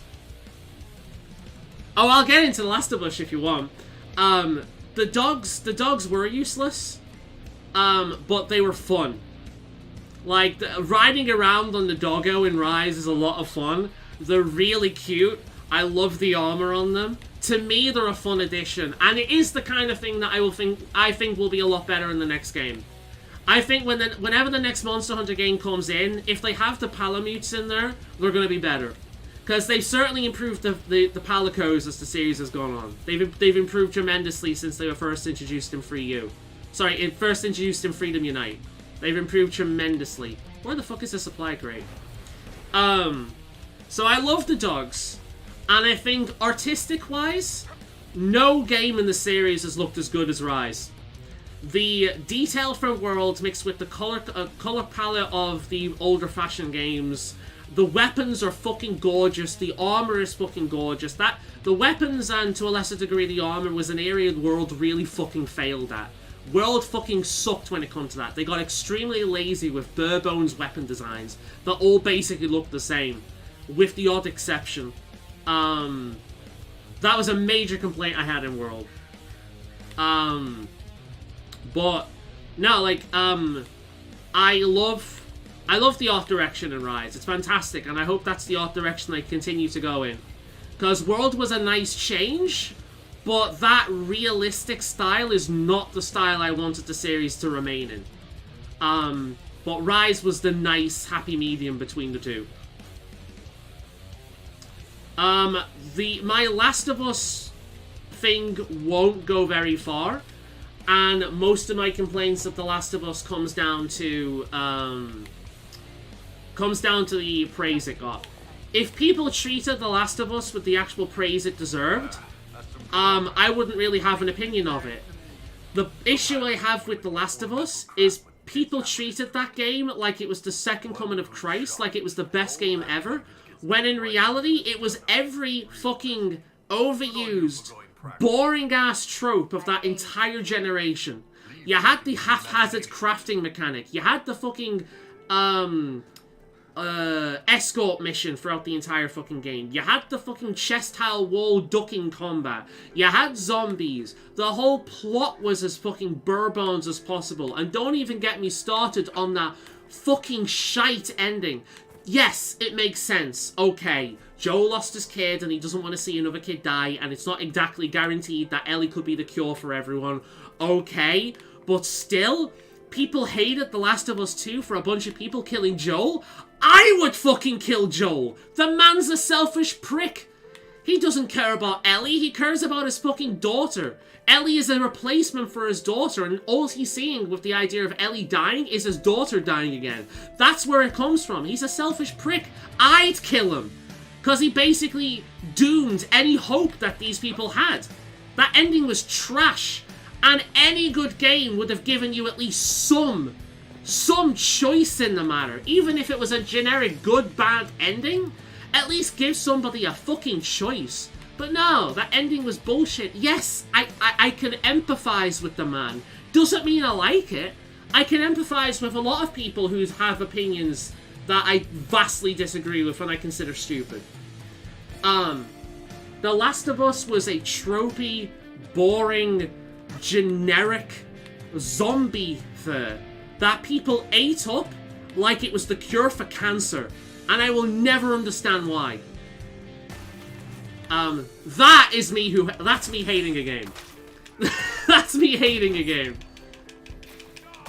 Rise is different. I don't hate Rise. I am greatly disappointed with Rise, and I fear for the future of the series because of Rise. And it's the first Monster Hunter game to ever come out that I didn't like. So, I do like aspects of it, though. The problem is I dislike too many aspects of it. And the whole DLC situation, not the expansion, not Sunbreak. Sunbreak is fine, just like Iceborne was fine. It's the microtransaction bullshit. Stuff that would prior be in the games for free. That, and the sheer quantity of it, to the point where every goddamn month we get some minor bullshit free content and a heap of stuff to pay for. Which was very different to how the world... So it seemed like the series was... All development time was being put into stuff to sell to people every month. And at this point, if you buy all that micro DLC, you're paying for the game like 4 times over. That is insane. And that's the direction the series is going. It's just become another Capcom title now. That was the thing that killed it for me. I could have overlooked all the other design choices that I didn't like the whole fucking swinging, overly focus on, like, vertical nature of it. You know, and the stupid birds that you have to collect before every fucking hunt for some bizarre reason.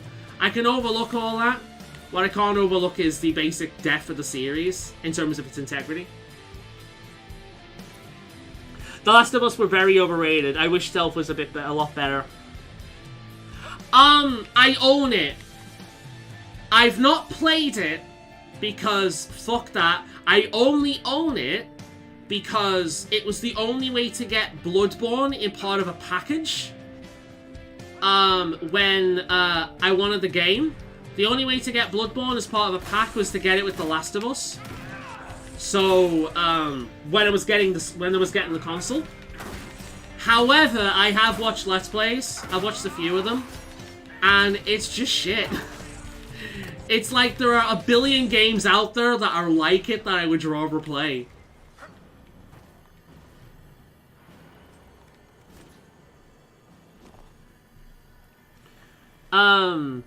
Thank you for the questions, by the way. I am enjoying this. I like ranting and complaining. Like, I sound like I'm in an angry mood, but I'm actually really fucking enjoying myself. I love a good moan. It's great. I love it. I once told someone that I can rant about anything. Like, give me anything and I'll sit there and rant about it. And they're like, okay, rant about pillows. I can't remember who I did that with, but like, okay, rant about pillows. And I sat there ranting about fucking pillows. It's like, I legitimately did that. It was great. Any, like, tips or knows anything to make the range weapons a bit more enjoyable? Like, I'm trying to get into them, and then I'm finishing up the luring stuff I skipped. But yeah, I always struggle to get into them. To be honest, like, the only ranged weapon I ever really enjoyed in the series was the bow. And even then, it wasn't really that great until World. And I've heard kind of mixed things about it in Rise, so I can't really say. It's like, the problem with the ranged weapons, like the guns, is the ammunition management is... Like, the guns can be fun. The light bow gun can actually be pretty fun when you're going into the dodge thing and you're messing around with bombs and certain, like, landmines and all that kind of stuff. Like, the light bow gun can actually be pretty fun. The heavy bow gun, The problem I have with it is the sheer quantity of crafting that you have to do for every fucking hunt to craft all this ammunition, and the amount of money that you kind of waste going into that. There's a lot of bullshittery that you need to get through in order to use these weapons that it's just, you're better off with any other weapon. Again, but this is me not liking a lot of management shit with weapons in that game, so other people get really into it. But the bow I do enjoy, but that was mainly in World. I played it in older games, I played it a lot in 3U. In fact, I made an entire character based around it at one point. But the bow was one of those weapons I wanted to learn for a long time, but World was when it got good.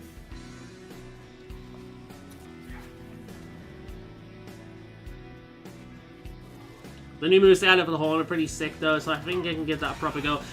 If you learn how to... I don't know what the favorite weapons are like now, because I think the last time I played Rise, the light bowgun was king. There were certain things you could do with it that was just insane. In fact, I was looking through video clips that I had on my Switch today, and there's a few of me and Grey Wolf fucking around with bombs and guns. We put the monster to sleep, loaded up with as many bombs and landmines as possible, and then blew it up. We actually managed to one-shot a Volvodon by doing that, which is insane. And apparently that's what the whole thing was about. We were just testing it out to see how good it is, and we were surprised by how good it was. But when I played it last, the light bowgun was king. So it depends on kind of what the top tier weapon is at that time, because this was always kind of a thing. In the first Monster Hunter game, the lance was king. But it became more of a thing in World since there were a lot more people talking about the series at that point. But I know for a while the hunting horn was like the most popular weapon because it was so good. But if things have balanced out a little bit more now, if you get good at the hunting horn, you will always be welcome in a team. Because the hunting horn can supply so many buffs. Whereas if they have you on the team, they can spec their armor to do something a little bit more useful for them specifically, to focus more on DPS or defense rather than specific utility things like earplugs or random attack boosts and or wind resist and things like that. The hunting horn is an amazing weapon to use if you want to do a lot of co-op. You will always be welcome. It was a bit of a problem again when it was popular because pretty much you'd have entire teams using them. But, honestly, just fuck around with every weapon a bit and see which one clicks with you. And then kind of like... This is what I recommend. Peps is the kind of person that wants to be a master of every single weapon. I am the kind of person that wants to master a weapon. Maybe two.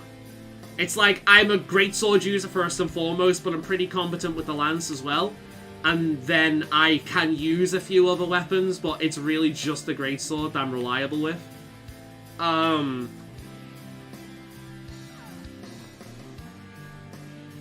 But it depends on what you want as a player. But try out every weapon a bit, see what it does for you, and then find like 2-3 weapons that really speak to you. Ideally ones of different damaging types, like impact or slash. And then just go whole hog into that.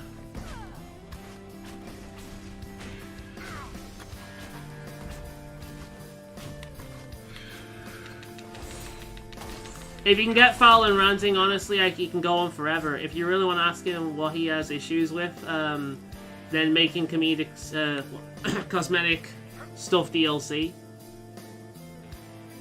If people want to pay to make their characters... Well, it is a big deal. Because in prior games, it was part of the game. Every month, we would get free DLC that would allow us to unlock these items. Right? Every DLC we would get free... Every month, we would get free DLC that would allow us to unlock many of these items that they're now selling separately for money. So... why wouldn't I be angry at something that was once included, now expecting to be nickel and dimes until I've paid for the game 5-6 times fucking over in order to get everything that was already included free? So it is a big deal. It's not a big deal to the kind of people that have bought into modern gaming or have grown up in the mobile generation, because they're used to being fucking manipulated with that shit. But for those of us who were around when video games were complete products, with maybe an expansion later on down the line, the whole fucking market around gaming these days is insulting. Oh yeah, he knows exactly how to trigger me. And I know he's only saying that just to get under my skin. And it worked. The dude raided with me for years in World of Warcraft. People know how to trigger me. He knows what gets under my skin, and he's a fucking troll with it as well. Yeah. And that is with me knowing I know he's saying that just to annoy me, but it still annoys me. The war is over. This bard will never be emperor. But it can't be over. We can still fight. And you can see the difference there as well. When I was talking about Rise, I was moaning, but I wasn't irritated. That irritated me. And you could tell from my voice.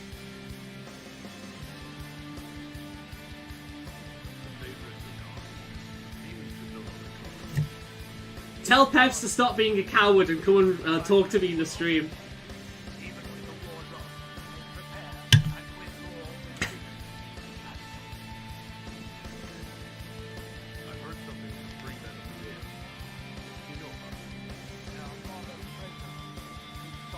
I will say though, I'm actually really enjoying this stream because I fucking love to moan. It's great. It's great. I try not to do it as much anymore because, like, I'll ramble on. That's just me. But I try not to go on these big moan tirades anymore because, like in my day-to-day life. Because I was talking with a friend at one point, and she was like, I don't care. I've heard it. You have these pre-canned rants that you just go on at the drop of a hat. And it never really struck me before, but at that point it did. She was right. I had like a hand selection of like 4 or 5 rants that I would just drop into at any point. It was like a drug and I was addicted to it. And it became like it was like a stress relief thing, right? And I did it way too much. So I tried to cool it down from then. And I think I'm better at it these days. Like, Grey Wolf could probably tell you better than anyone. I think I'm better at it these days. But this is my stream, baby. And me bitching and moaning I think is entertaining, so fuck it.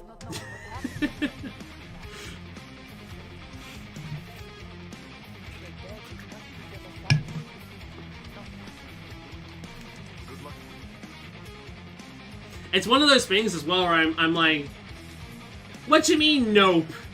I'm not better with it anymore? Like, okay, ignore Monster Hunter Rise because that's different. That's different. Right? Monster Hunter Rise is different because that hit me hard. With other stuff in general, I'm still terrible with it. God damn it.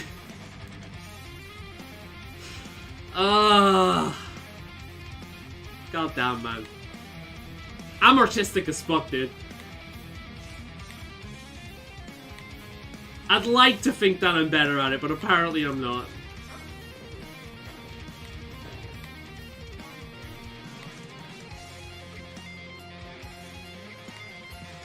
I ran Rise near every single stream. For Grey Wolf. Oh, and ask Grey Wolf what happened, weapons and skills he found good on the Palamute and support type for the Palico. Peps is a little bit obsessed right now.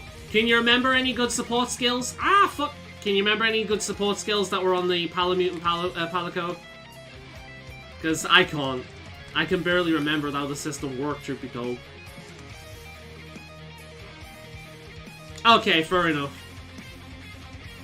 Call him a bitch for me. Tell him to get the cheater back on the treadmill. He'll understand.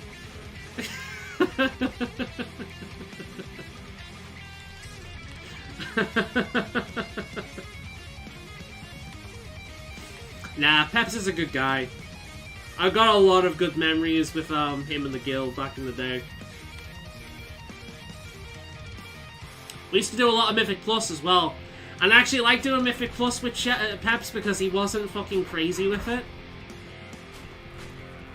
And he had a similar temperament to them as me as well, where it's like, okay, let's just get what we need done and get it, like, have it over with.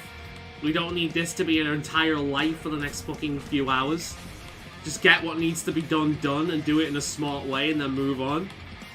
But some of the other guys are just like, we need to push and push and push and push and push. We need to do the highest key possible just to say that we have. for now. I tanked with him for a bit as well. And I'm pretty sure I was fucking awful. So he kind of carried my ass a few times.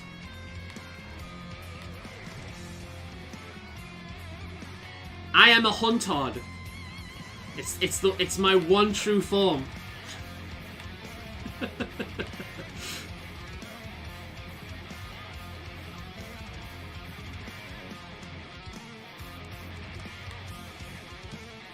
But nah, man, it's shit like this where I'm like, I've said this a few times, but I am so glad that I'm not, I'm so glad that I'm not, like, a big streamer. Could you imagine the bullshit if I was a big streamer? Dude, if people figured out how to get under my craw, there would be so many videos of me, like clip videos of me losing my shit. I don't remember many skills for the Paramount. I didn't use it for very long. I used 2 Palicos, depending on the quest. I used 1 heals and 1 for using bombs. The Palamute was kind of shit. It was the Palicos that were better. I still used the Palamute because it was cute and I enjoyed it, and I really didn't need 2 Palicos. With the odd exception, if I was farming specifically for like a gem or something, I would bring 2 of them along, because it would increase the rewards. More so than the Palamute. So I did it with that. But generally speaking, I had the Palamute by my side, as well as the Palico. But most people did what Grey Wolf did, and just have 2 Palicos because they were considerably better. It's also nice to ride on the Palamute as well. That's one thing I'm going to miss in the next game, if they remove that. The ability to ride on the Palamute. But no, yeah, it's one of those things where I'm actually glad that I'm not a big streamer, and I never want to be. I'm really happy this just being like a thing I do once a week, where I hang out with some friends and just talk shit. I enjoy it. But if like being a big ass streamer and dealing with a bunch of bullshit, like, dude, oh no, thank you. I used the Palamute until I got the medal from the guild card. Until you maxed one out. Yeah, that makes sense.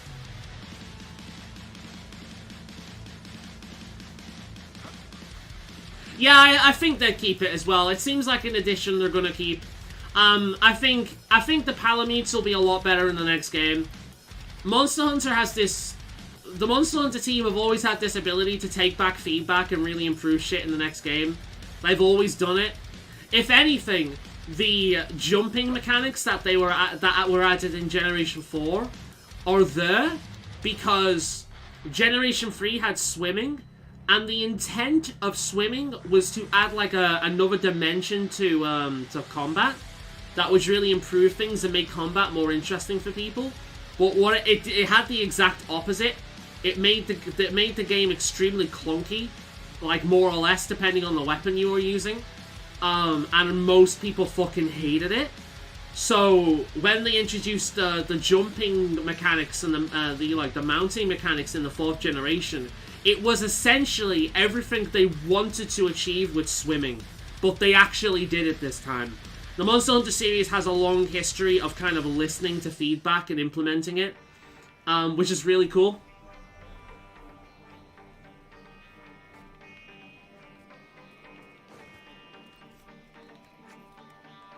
So yeah, I have no doubt that the next game, if they keep the Palamute, which they probably will, they'll improve it.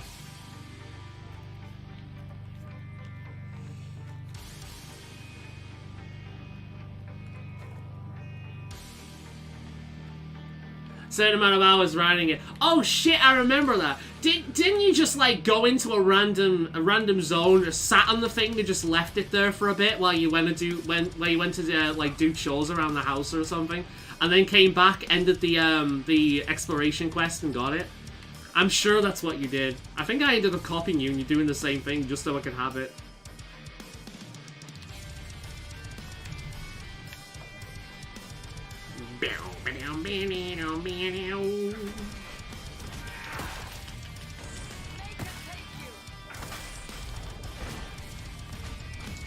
Nah, like, if I was big, I'd be cancelled within the first hour. I'd say something that wasn't PC, and I'd be buggered. And then my entire viewer base would be fucking right-wing people. And then I'd piss them off because I don't fucking hate the LGBT.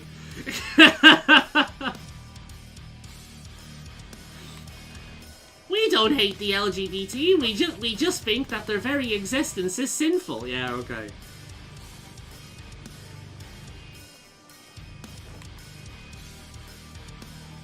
Like, even going on that little bit of a rant would piss people off, man.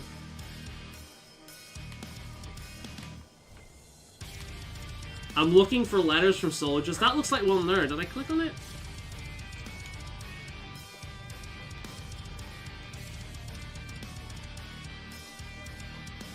I did most of the probably.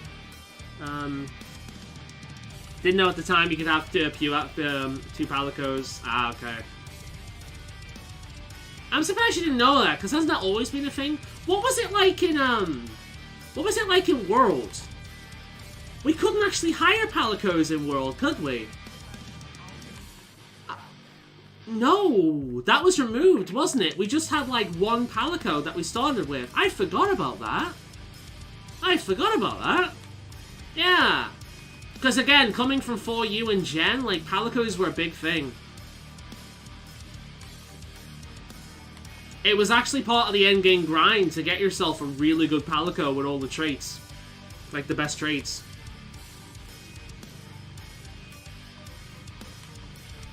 Where the hell are these letters, goddammit? I tell you what, I'm glad the conversation is interesting, because fuck me, the gameplay isn't. I'm just gonna run around this empty area spamming the search button whilst I look for letters. Don't mind me, I'm the Royal fucking Mail for the night. I'll wait until you're out the house before I decide to deliver your letter, and I won't be remotely consistent with when I come to deliver shit. Oh shit, you missed it. Well, see you in 2 days, bitch.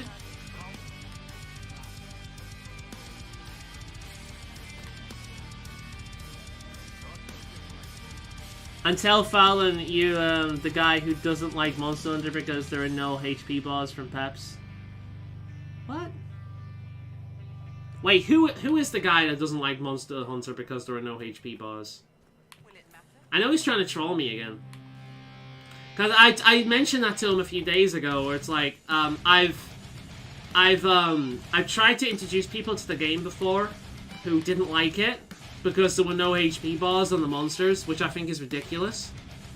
You're not supposed to be staring at a HP bar the entire time. You're supposed to be looking at the monster's behavior, and that'll tell you what its state is. It's like an animal. It's like the Sith fight from Dark Souls, you know? Really? Are you enjoying the game now then, or is this like your first entry to the series?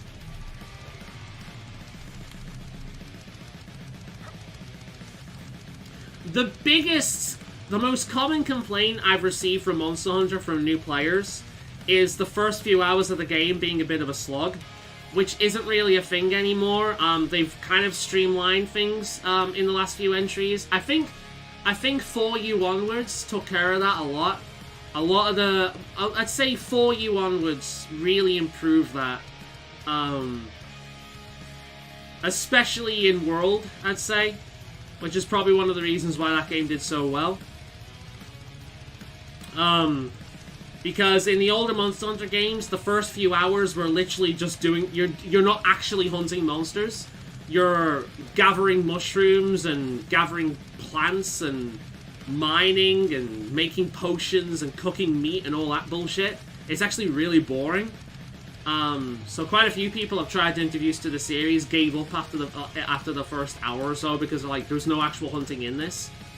And then the first hunt they go after is some like raptor shit that's a piece of piss, and like, what the fuck is this? Which, to be fair, if I'm playing a game that everyone, like people are telling me is fucking amazing, and the first hour or so is a goddamn slog, yeah, I'm probably gonna say it's a load of shit as well and stop playing. So it's fair criticism. I like the game, but I tend to adopt my style to how far I'm into the fight. Do you get more aggressive when you think the monster's about to die? I think a lot of people do that. You better watch that, because some monsters realize you're doing that and they'll fucking like clap back at you. They play on that urgency.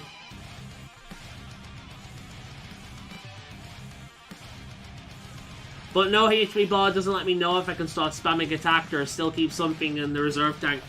The more you fight certain monsters, the more you start noticing body language. The fight is all about body language. Monsters have a certain selection of animations, and once you kind of like learn the monster, you can kind of predict what's coming. You know when it's going to leave the area, you know when it's going to hunt for food, you know when it's going to rest, you know when it's going to do certain moves. And if you know when it's going to do certain moves, then you can actually predict its attack beforehand.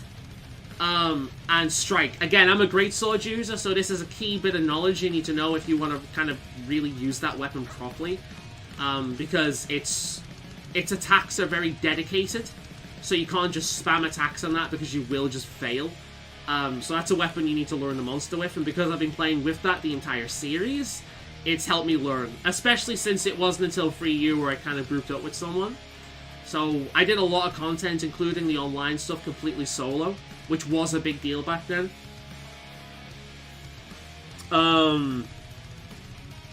So it's one of those things where it's like, it is a pain in the arse at first if you're not used to it, but the more you play, you will realize that you don't need it, and you can learn from playing.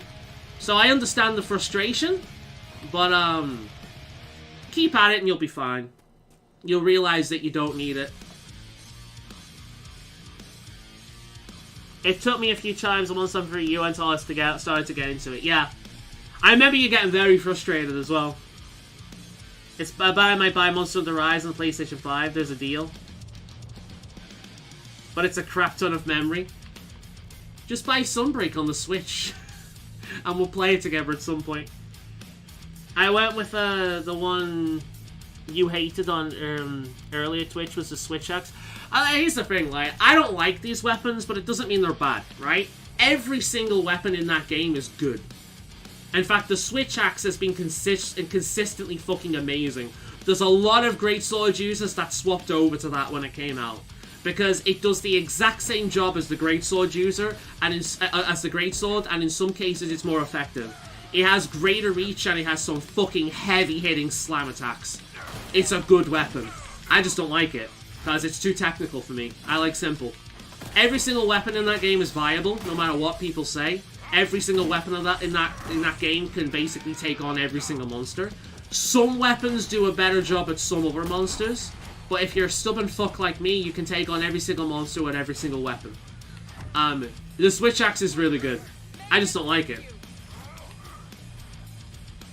because it doesn't suit my style.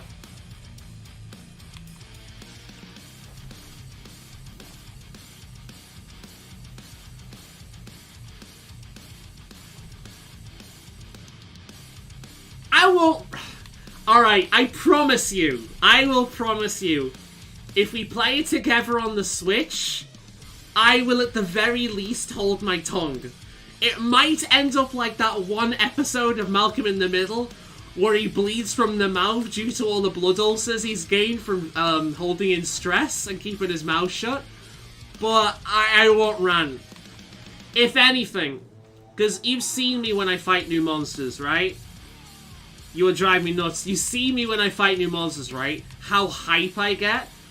I'm willing to bet that when I play Sunbreak and I take on new monsters, I'm going to be so full of hype that I'll stop giving a shit. Later on down the line, I'll start to moan. However, much like with Nier Automata, I will promise you that I won't do it around you. My streams are a different domain, however. You'll last about 5 minutes. Challenge fucking accepted. I'm not getting it just yet. I wanna play Pokemon and then finish Hogwarts Legacy first. But after that, I am getting it. Like, regardless, I am getting it. I do plan on playing it. So, challenge fucking accepted. I kind of want to plug the Switch into my television up here somehow and stream it. And the challenge would be, how long can I play Sunbreak without bitching and moaning? And then there'll be a fucking counter at the bottom for every single time I bitch and moan about something in the game. That would actually be pretty fucking great. You can't deny that would be pretty fucking great.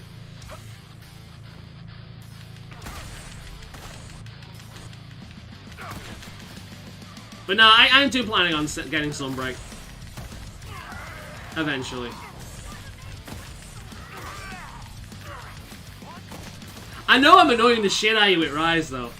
I've been going on about it for fucking ages at this point. But it's like, I don't do it in my day-to-day life, so this is my chance to vent. The candle will go over 9,000. Do you know what the sad thing is? You're probably right. I should even... Do you know, I should have that in World. When I get around to doing the World stream series, I should have the fucking moan counter in that. Not about World, but about Rise. If that... I'll have to find another counter, because the one I use is kind of inconsistent. I'll have to find another counter, and it'll be like... Moans about Rise counter.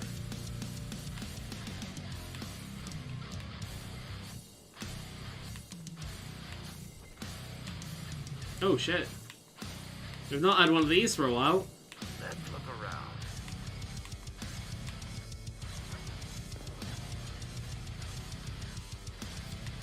I will actually do that. I'll try and find a better countdown timer. And I'll when I do the Monster Hunter World series on this, I'll have a Rise moan counter. If I had the money, I'd donate to charity for like £1 for each point. I would totally donate, but by the end of the series, I'll probably be donating like a few thousand.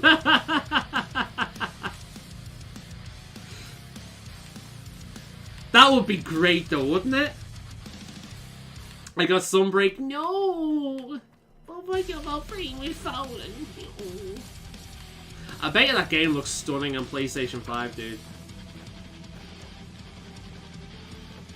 So how much memory will you have on your PlayStation 5 after you install that bitch? I picked that up without even realizing it was there. Oh hey, it's a skull up here.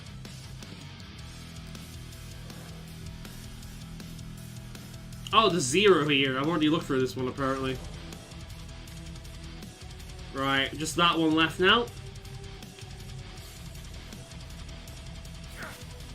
I hope you enjoy it. Don't spoil any of the monsters for me though. I've been avoiding that.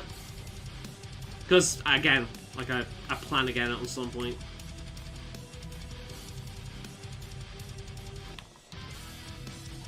Let me know about returning ones. Just don't tell me about new ones.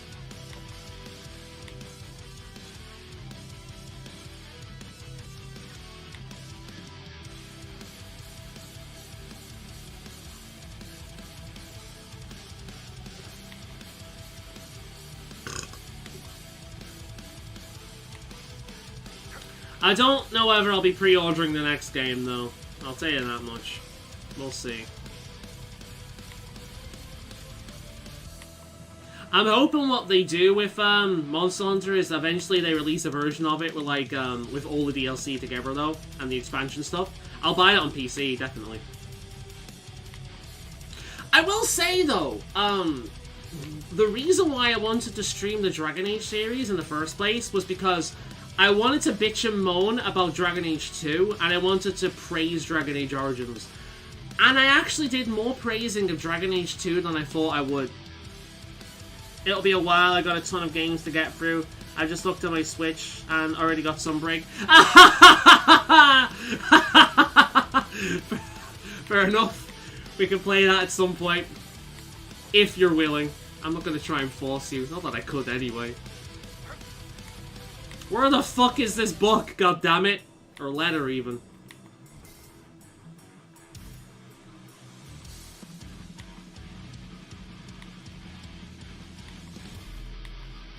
Isn't this gameplay riveting, guys?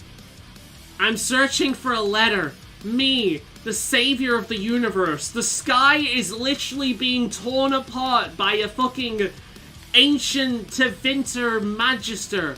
That one of the first to get trapped in the goddamn Fade and turn into an abomination. Me, the sole savior that could save this universe, wandering around World War fucking One, trying to find letters from dead soldiers. Truly, I am the only person that could do this vital job. I've got to run, have work in the morning. Pets will probably join you in the next half hour. Ah, no worries, man. It was good to see you. Thanks for bringing the entertainment, huh?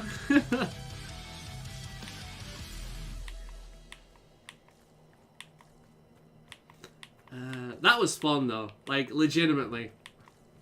It's a weird mix when I moan like that, because I am being genuine in terms of it irritates me. I'm not just gonna lie about something. But at the same time, there's like... There's neurons that activate in my brain. It's like pleasure neurons about bitching and moaning. That's why it's so hard to stop, because it's fun.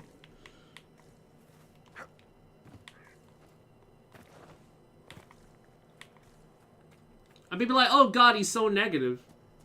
I mean, yeah, but I'm having fun, so fuck you. Oh god, it's doing that thing again. Yes, I'm still listening.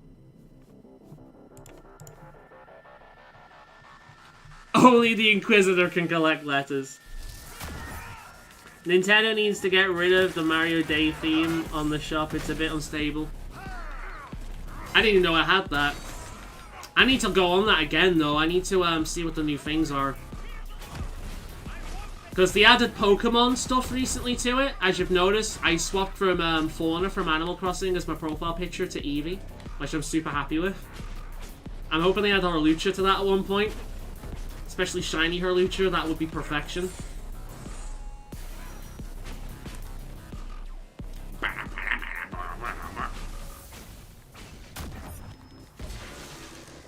Oh my god, why won't you die? Oh, fucking piece of cunting twatting. Bull, get up here. Alright. Hey, you! Buddy! Fuck you. Why are you so strong, though? Who are you? Some random Orlesian? What the fuck? You look like a chef. I'm here facing fucking Chef Ramsay. You call this an hors d'oeuvre? You fucking bastard! Look at you idiot sandwiches! This looks like absolute fucking garbage! Alright, Ramsay, calm down. You have no idea who you're dealing with. Right, okay. You're not the first Ben has run. Cat Mario pops up and then the shop crashes. I don't even know what the Cat Mario theme is. I know I've heard it before, but all I'm thinking of is in my head is meow meow meow meow meow meow meow meow meow meow. Do you know like that old Mario music player thing? Where it's like meow meow meow meow meow meow from like the Yoshi? I think that's the most dated reference I've had on this. Mario music? Anyone? I know Grey Wolf knows what I'm talking about.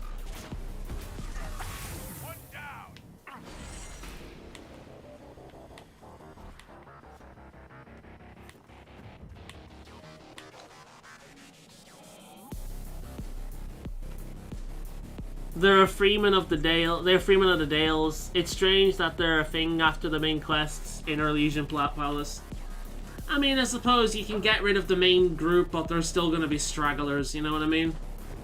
Mario Kart ability from Super Mario 3D World. I mean, I know the Cat Mario. The Cat Mario was fucking adorable. Running up walls and shit. It was fun. It's probably my favorite Mario power-up since the fucking Super Leaf and the Tanuki suit.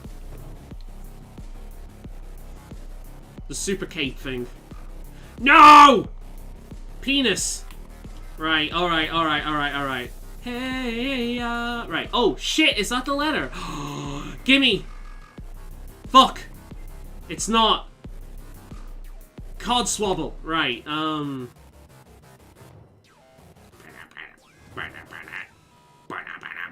Where the fuck is this letter? God damn.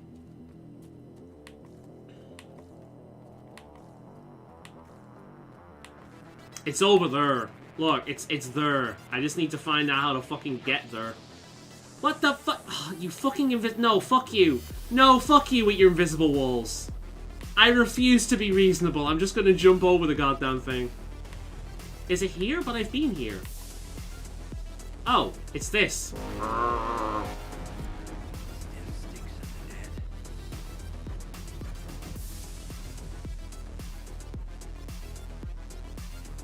Oh no, not that.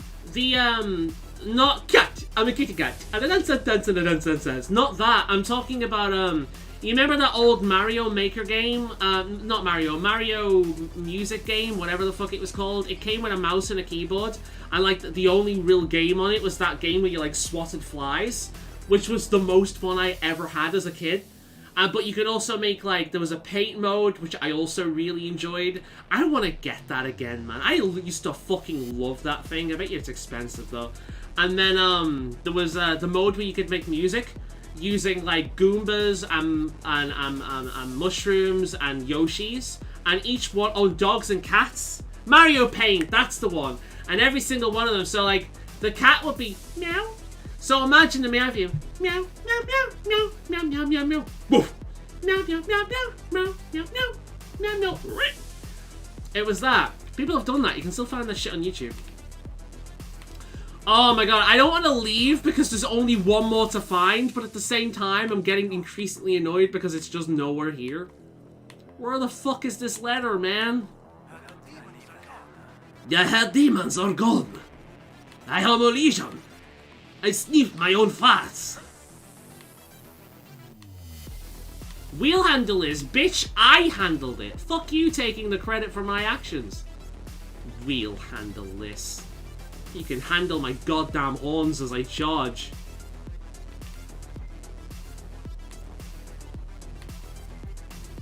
Here we go. By the water, bashful balls, living in a nightmare dream of amateur reality. People bashing all the time. Talking about the love they give, they never give, they never give. Oh, I hate people, I hate the human race. Oh, I hate people, I hate your fucking face. Oh, I hate people, I hate this fucking mess. Oh, I hate people. They hate me. They hate me. They hate me. Yay! Alright, let's go to Skyhold. Oh shit, wait a minute. Wait a minute, I see a clicky. Wait, no, there's more clickies. Oh, there's shards. Alright, let me get the clicky first. The website you can... There's still a website? Oh my god, I know what I'm doing after the stream. Link me the website. I want it. I'd do it during this, but those sound effects would get this copyright struck. And then it won't be viewable.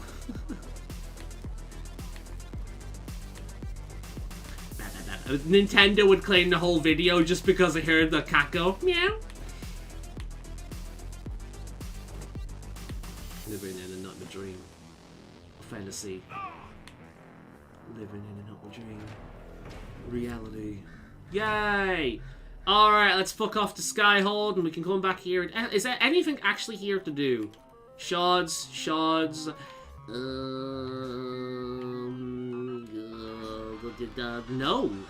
No, just shards, which I'm not doing in the stream. Nice. Oh, no, there's that. Right, let's deliver this to the Sarge first.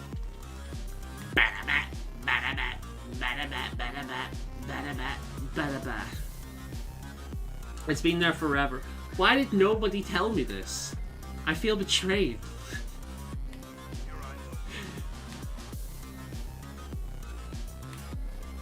Oh, that's totally up there. I mean, I said that I wasn't gonna collect it, but if it was on the way...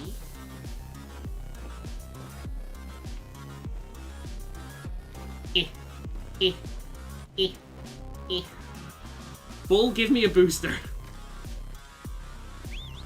Hey, Nugsley, I need your help. Use your giant ass to get me up there. Good boy. Oh, right on top of it as well. Nice one, Nugs. Nice.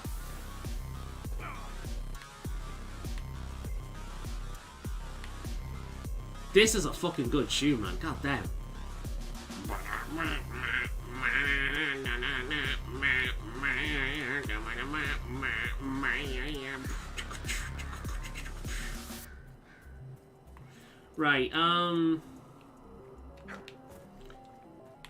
Right, alright, we're making good time.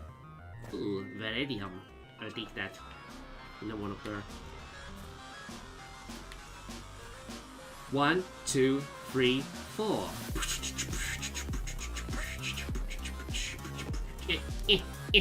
Skills. Fucking Dragon Age parkour when?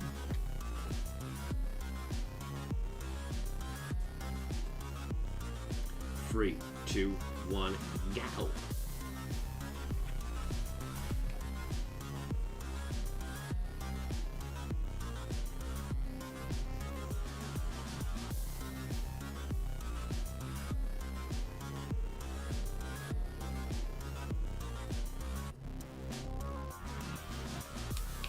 Shit!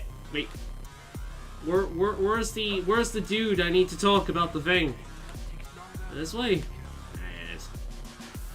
You have to install it. I'm sure I've downloaded that before, you know. Like, fucky arounding aside, I'm sure I've actually downloaded that before. Alright.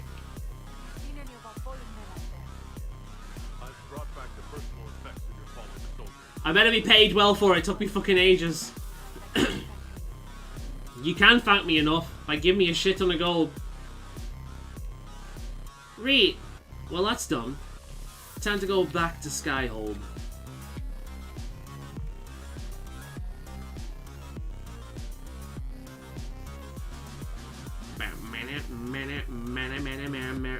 In fact, I'll probably do it a little bit more tonight. I'll be doing a lot of this clearing out stuff in between sessions. If I run into a dragon, I'll just run the opposite way, or if I'm trapped with it, I'll reload a save.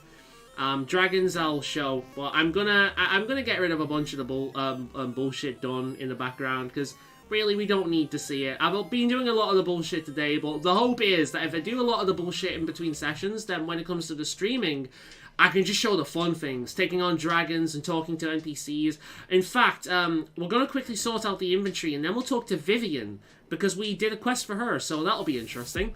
I'll probably want to punch her in the face afterwards, but that's kind of usual for interactions with Vivian, isn't it? Piece of shit going, piece of shit coming, piece of shit knowing, piece of shit throwing. Everybody knows what the wind does blow, cause everybody knows that to and fro. When people come and people go and people do not die, people come and people go and people wanna cry. And people gonna die.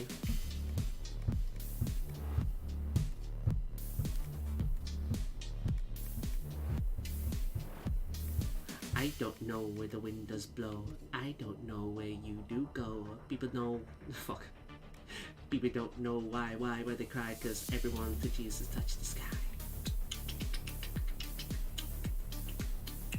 Lady Justica's Revenge. People coming, people going, people doing what?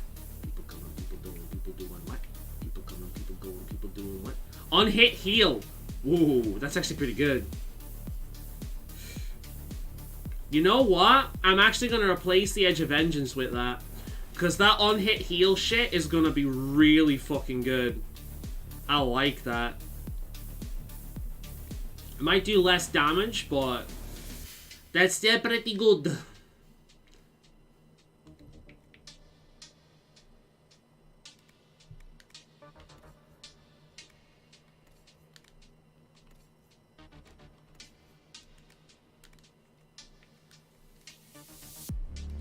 Does that have any add-ons that I could swap over? It does.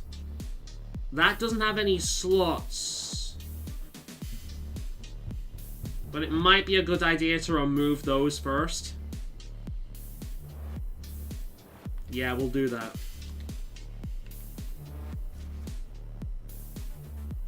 Playing No Man's Sky, not in VR, feels weird for me now. You're becoming one with the... Dude, I want to play VR, man. I don't have the room for that shit in here. I don't think so, anyway. I don't know, maybe I'd have a bit of room. What you think? Like, next time you come over here, come up. And just see what you think, to see if I'd have actually enough room. If I remove the chair out the way and maybe the dog bed, and the bin and the bucket down there, like, maybe I'd have enough room. Let me know what you think. Because I would love to play Skyrim VR, and there's that other game as well, where you're stood on like a bridge and like it's like a combat, like a medieval combat game where you like kick people off the edge and all that kind of shit. That looks like so much fun. I could be stuck in that game for hours on end, and I can only imagine the workout you'd get doing that. I would love to do an entire stream. Oh yeah, I can't sell things just yet. I would love to do an entire stream where I'm just fucking playing Skyrim VR, right? Imagine the workout that would be. Like, that would be such a fucking good workout. If anything could keep me fit, it would be that. Where the fuck is the... That one. Alright, that one can go, but that one actually might be pretty good, so we'll empty that one.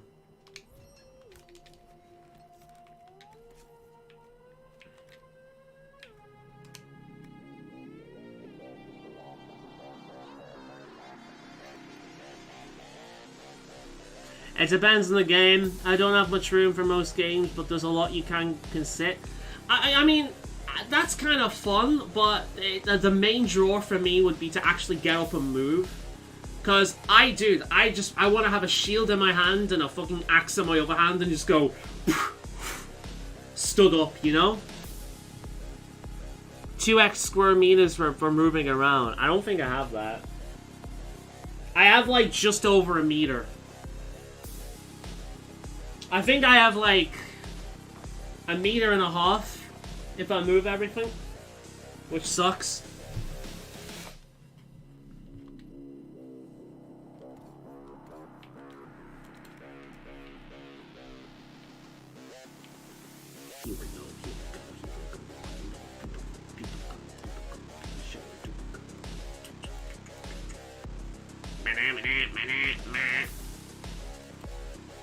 People know how the wind does go. People move. Whoa! I can't equip that. I'm not the right level for it. As soon as I level up, though, I'm equipping that.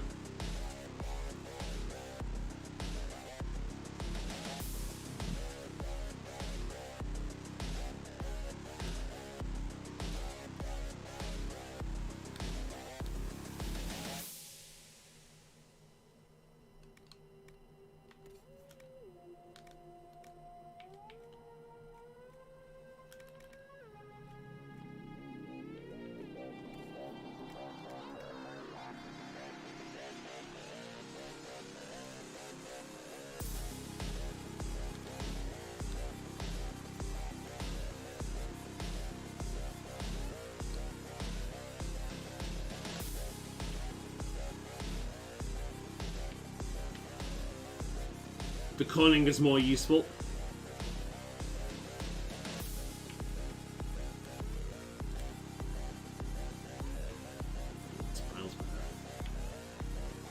I didn't realize how shit armor Bull had. Goddamn.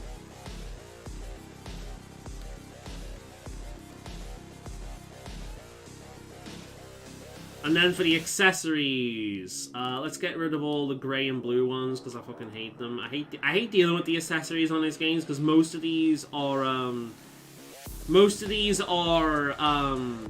skill based, and if you don't remember exactly what skills all the characters have, it's really fucking annoying dealing with it.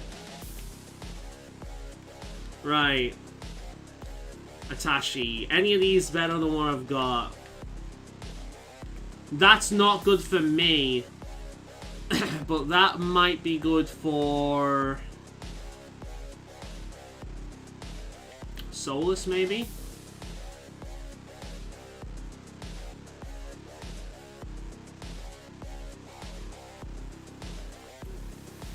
Tell you it'll be good for Dorian.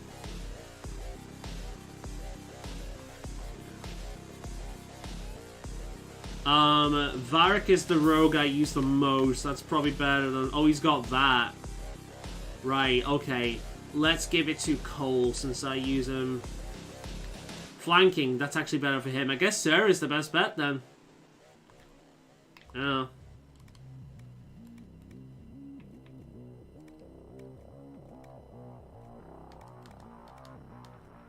Right, that's that done. Let's sell the weapons. And then we'll go and speak to the NPCs.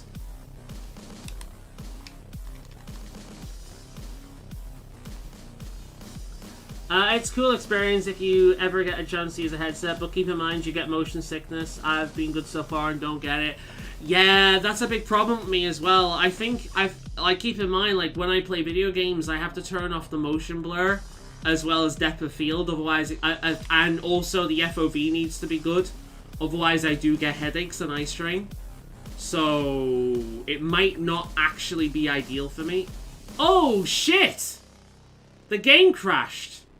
Ah, fuck. When was the last time it saved? Shit. Well, that sucks. I hope it saved for, as soon as I sold shit. We'll find out. It might have saved as soon as I left the area.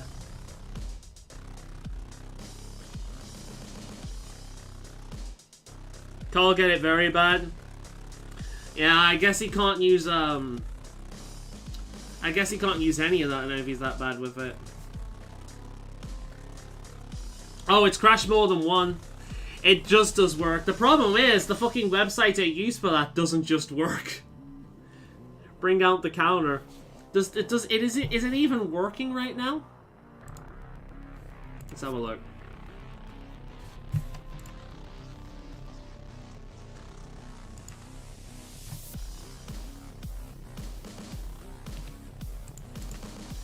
Oh, the counter is actually working right now. The last time I used it, we had it on 5. The counter is actually working right now.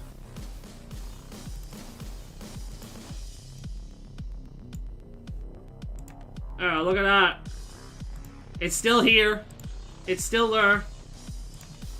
But, it's working today. Well, I will definitely find another website for that because it doesn't always quite work. I can use OBS for it. I don't know how you set that up with OBS. Right, what,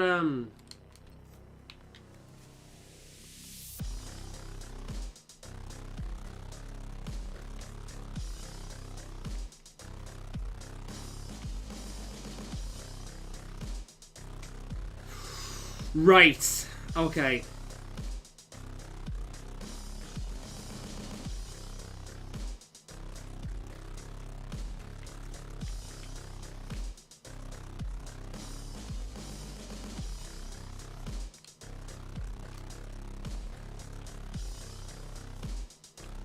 What the fuck?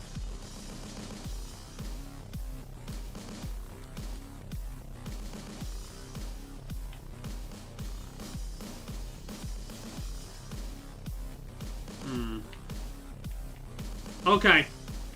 Yeah. Everything's good. I was able to take a call and went to a classic gaming convention and he had to go to VR and after 10 minutes he went very pale. God damn. Yeah, that's the thing, like, I wouldn't want to spend money on it unless I tested it out first as well. Especially since I use glasses as well. So, I'm also kind of concerned about the long-term effects of it as well. Yeah. So, we'll see. I love the idea of it, though. And what I like about VR is it's not gone away yet. It's not just vanished. Which means it's not just a gimmick at this point.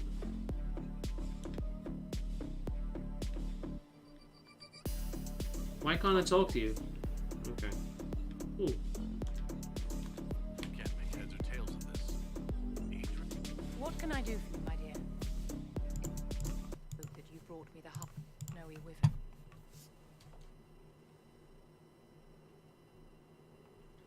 If you want the wyvern's heart, you'll tell me what you're using it for. I can do better, darling. Give me the heart, and I'll show you what it's for. Will that suffice? What you mean, here's the heart? I thought we got it. Shit, did I sell it? You have a deal. How kind of you. Please accept this as your payment. Let us begin work immediately. I should apologize. I must admit that I'd completely misjudged you, Inquisitor. I would like you to come with me to see this through.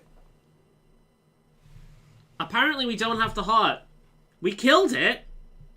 Shit. Ah, well, it's Vivian. Fuck her. We're sticking with it, guys. Just like when we killed Hawk by accident, we're sticking with it. This should only take a moment, Inquisitor.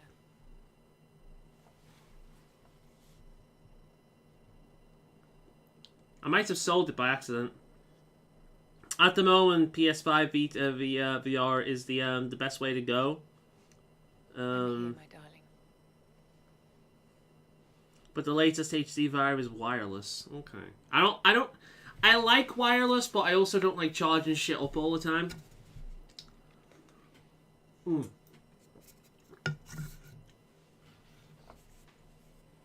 I'm looking to see Apple's when they ever finish making it. I wonder how Valve's one's doing. It should be working by now.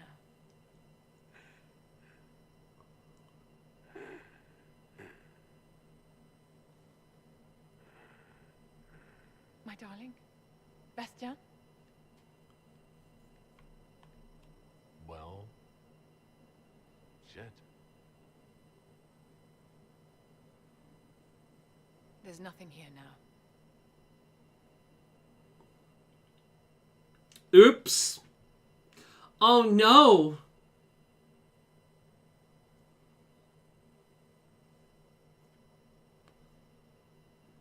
Yeah, I don't know how we fucked that up. I thought we looted the thing, but apparently not. That was around the area where we killed the dragon. There was a white basilisk we were supposed to ping, but it didn't quite work, so... yeah. Right, let's go talk to Vivian again and see if she hates me.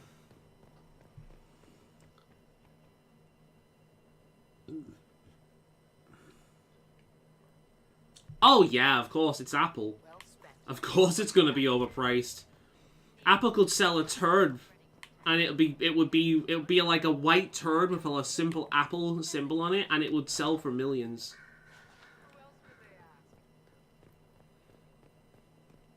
If you require any assistance... You deliberately sabotaged my formula. How unexpectedly cunning.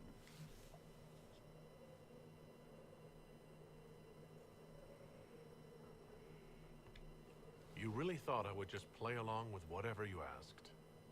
Short-sighted of you, Vivian. I expected a betrayal, of course. I simply didn't think you were clever enough to commit sabotage. I will have to bear this in mind in the future. We're done here. Do be a dear and run along. This has been a very scuff-like playthrough, hasn't it? I required a hat of Her Majesty. I mean, I can't wear it, but I'm going to have a look. Oh, it's for Vivian. 23. Okay. Well, it's dumb looking, so... Spirit resistance? Nah. You can keep that hat on.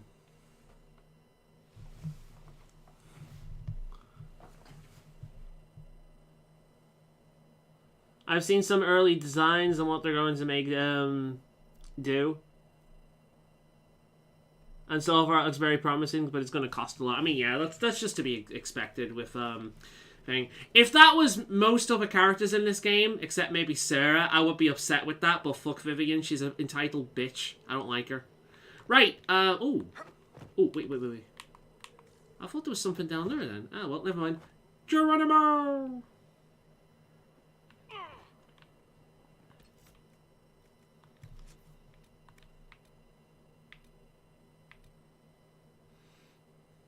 Oh, we're gonna do that one. Yeah. Oh, shit, I've still got it. Wait, what?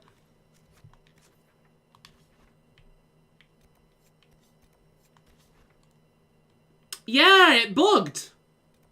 Look at that. It bugged.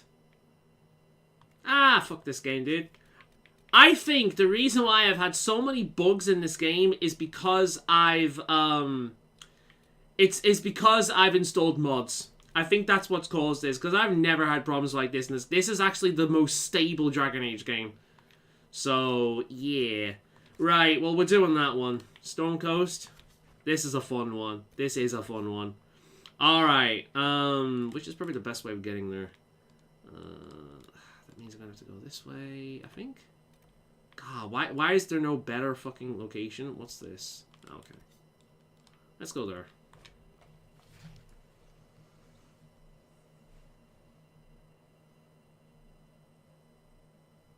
It's that quest.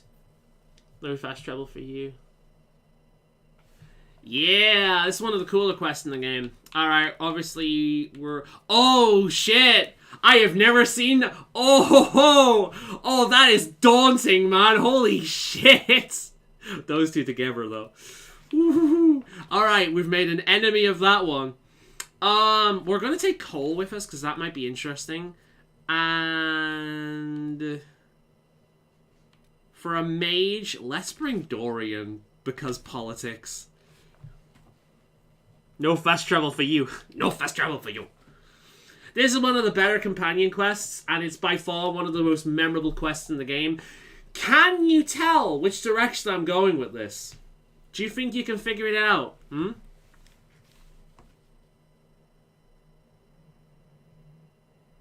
Oh my god, you guys are way far behind. You're just looking at Vivian at this point. Alright, I'm reloading this. Look at them. He is. Good to see you again, Hisrad. Gat! Last I heard... Vivian, why is your cod so creepy? I finally decided I'd calmed down enough to go back into the world. Boss, this is Gat. We work together in Saharan. It's a pleasure to meet you, Inquisitor. Hisrad's reports say you're doing good. Iron Bull looks fucking ridiculous right now. Iron Bull looks more like the main character than my character. Look at him. He looks like he's just been, like, he's questing in World of Warcraft and he's just got this mixed set of random shite. Iron Bull's name is Hisrad. Under the Qun, we use titles, not names. My title was Hisrad because I was assigned to secret work. You can translate it as Keeper of Illusions or... Liar. It means liar. Well, you don't have to say it like I mean, you look like fucking, what's his name from the wrestling? You look like Kane from wrestling. I'm only here because we both want to stop Corypheus. Indeed. The Tevinter Imperium is bad enough without the... I'm not delayed on my end. Oh, it's me. I was, on my screen, they were it was still, Vivian with the bed. I'm certain life would be much better for all of us under the Qun. It was for me, after the Canary rescued me from slavery in Tevinter. I I mean, was 8. isn't it just slavery of another kind? Yes, one free from all that pointless free will and independent thought. Yeah, exactly! He's right, though, isn't he? I'm not saying Tevinter is worse, because the Qunari and the Vince are two sides of the same fucking coin. We've talked about this before. The Vince are fascists and the Qunari are communists. Neither of these systems are good.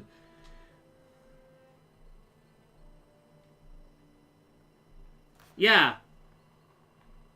The Imperium and the Qunari both have their problems. Fair enough, I suppose. I'm not here. At least he's not to unreasonable. All I care I mean, he's being right. red lyrium from reaching He the swapped slavery for a life in which he doesn't have any free will, and he's being told exactly what to do at all times. How the fuck is that any different to how the Vince treated, like, Fenris, for example? The Ben Hasrath agree. There's a lot of elves in the Qun, though, for the same reason. It's fucking stupid. And out of range of any Venatori mages on shore. We'll need to eliminate the Venatori, then signal the Dreadnought so it can come in and take out the smuggler ship. Why is this elf British? Alright, lads, you're right, you're gonna listen to me, right? We're gonna do this, and if we do it right, the fucking Qun will be happy, right? Alright, you're with me, buggers, let's do this. What do you think, Bull? Don't know. I've never liked covering a dreadnought run. Too many ways for crap to go wrong. If our scouts underestimate enemy numbers, we're dead.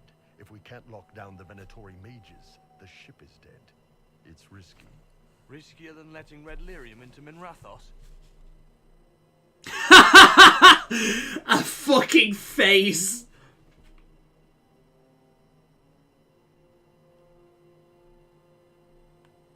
If it's dangerous for the dreadnought close to shore, why not attack when the smugglers reach open water? Any decent smuggling ship can outrun a dreadnought on open water. We need to catch them close to shore. I could have crushed any Venatori resistance with the Inquisition's main forces. Why not use them? Because then the Venatori would have seen you coming and run. That's fair. Both of the responses so far are really fair. When or where? This is risky, yes. But it's our best chance to destroy the shipping operation permanently. There might be Venatori mages on the ship as well. If the dreadnought... Look how fucking good Dorian looks, man. Everything about that man is pure style. By the third shot. On land, though, a half-dozen Venatori attacking the dreadnought from cover could do some serious damage. Alright. Let's go hold up our end of the bargain, then. Cole is looking really weird without his hat, dude. It looks like he's been in the rain for too long. There and there. We'll need to split up and hit both at once. I'll come with you, boss. Grim can lead the charges.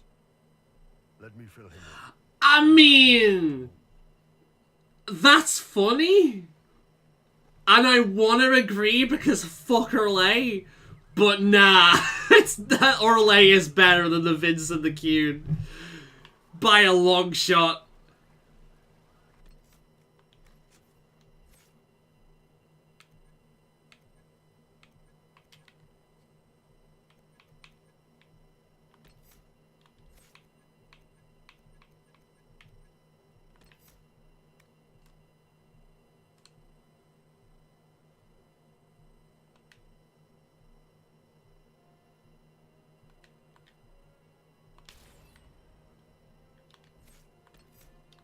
Right, I'm going to teach you this just because that's probably going to be useful.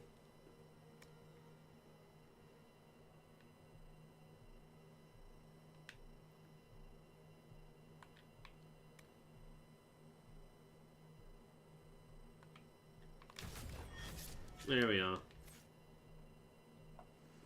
I still remember that Orlais chevaliers can do anything to people of lower class. That's true, but that's also the same kind of issue with the knights in European history and the samurai in I think Japanese history. I should not have brought Bull with me. I should have brought someone else. I am down a man. Can I not bring another party member in? Let's ask him. Just waiting on you and his Rado. Iron Bull, I guess. You knew Iron Bull back when he fought in Saharan? Yes, he led the group that freed me. I was a Magister's slave, and when the Magister went to Saharan, he brought me along. I should have brought Cassandra or something. Iron Bull and his men attacked my master's ship and killed him, as well as his soldiers. Bull set me free. And you decided to start following the Cune after that? What do you think? I just watched a giant horned warrior kill the Magister who hurt me. You never told me about this. One of the few things he hasn't shared with you, I gather. Sure, Bull. Share the secret Ben Hasrath reports, but keep that bit where you save the elf boy to yourself. Is Bull going to get in trouble for passing those reports on? The Ben Hasrath aren't pleased with how forthcoming Bull has been, but he was one of their best agents. He kept the streets clean in Saharan longer than anyone before him or after. He fought until it nearly killed him. The Ben Hasrath trust him enough to accept how he joined the Inquisition, even if they don't like it. Besides, they hate to discard a tool that might still have some use left in it. That's why I have a job. It sounds like following the Cune hasn't always been easy. I had a temper. Bull's nickname for me, Gat, comes from Gatlock, the explosive power in Canary cannons. I was so angry when I was first freed. I wanted revenge. I wanted to find my family who was still enslaved in Minrathos. I thought about leaving when the Cune didn't tell me what I wanted to hear. But I didn't. Why not? The Canary were always ready to listen, to teach. They cared for me as much as one of their own. And if I leave, the parts of the Cune that I don't like are never going to change. Trying to change it from the inside, huh? Good luck with that. have a minute to talk about the Qun? I'm a spy, Inquisitor, not a teacher. I'm not interested in converting anyone or debating the philosophy. But I suppose it would make for an interesting report to hear the Inquisitor's opinion of the Qun. Vin's iconic characters, Dorian, Fenris, spent most life in Tevinter. Yeah, pretty much. But he can also speak the Qun. Because obviously, being from Tevinter, he spent a lot of time in Venhafras as well.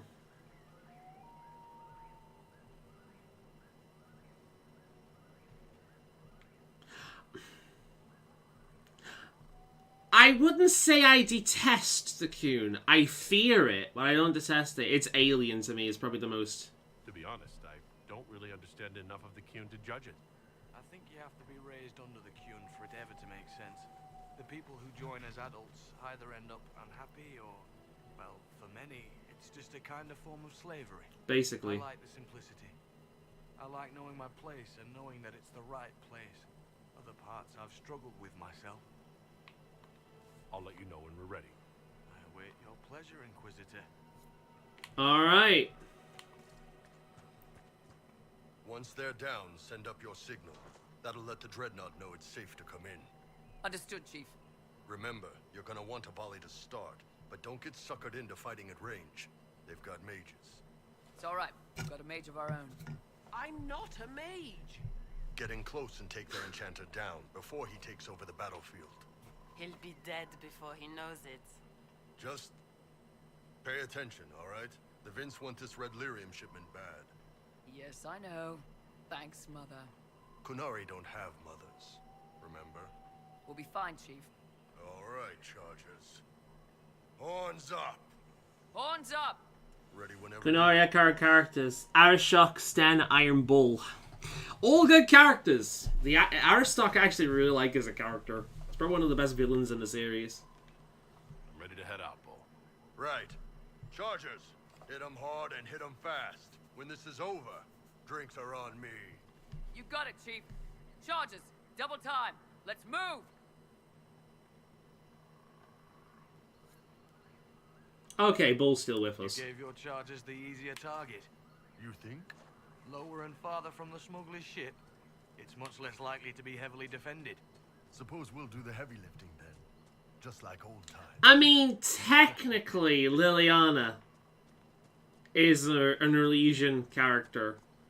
And didn't we have one in... Vince, I've just realized. Iron Bull can level.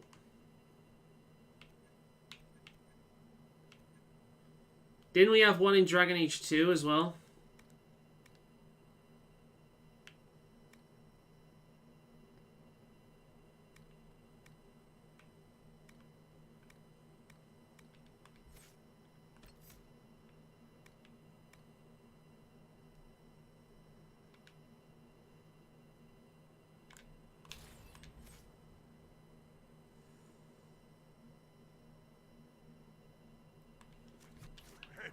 Don't let them warn the Of others. course, the thing you've gotta realize with that as well, you gotta consider with that as well, is both Liliana and Stroud have spent a lot of time at Outer Relay. Liliana has spent a lot of time in Ferelden, and Stroud has spent a lot of time within the Wardens. Different cultures. Iron Bull's reports say you're a And when arguably Liliana was at her most devious, it was when she was in Relay. Oh. He never finished. You don't have a demon inside you. You don't have to wonder anymore. Stop. Just stop. Cole, knock it off. People who follow the Qun get nervous around demons, remember? Bull, how can you work with a demon? He's all right. He's not a demon as well, he's a spirit. There's a difference. That's why I brought Cole, by the way, because this is the kind of quest where you want his input. We're close.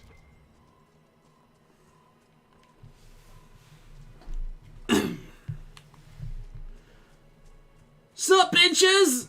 How's it going? Where are you off to, huh? Get back here, you pillock. Whoa, what the fuck happened there? What the fuck? Oh, okay. Oh, he teleported down. Oh, okay. Okay, I kind of yeeted him across the map, but okay. Ooh, loot. Don't mind me.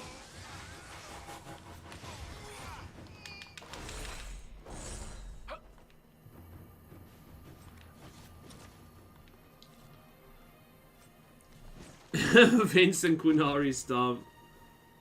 Alright, let's go. We're clear, Gat. Right. Signaling the dreadnought. Chargers already sent theirs up. See them down there. I knew you gave them the easier job. There's the dreadnought.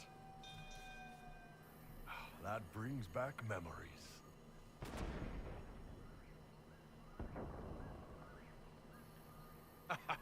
Nice one.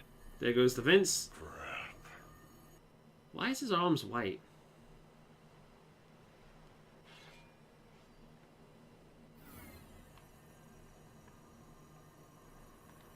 They've still got time to fall back if you signal them now. Yeah, Your men need to hold that position, Bull. they do that. They're dead. And if they don't, the Venatori retake it and the dreadnought is dead. You'd be throwing away an alliance between the Inquisition and the Canary. You'd be declaring yourself Talvishoth. With all you've given the Inquisition, half the Ben Hasrath think you've betrayed us already. I stood up for you, Hisrad. I told them you would never become Talvishoth. They're my men. I know, but you need to do what's right, Hisrad. For this alliance. Yeah, For the Qun. you do need to do what's right.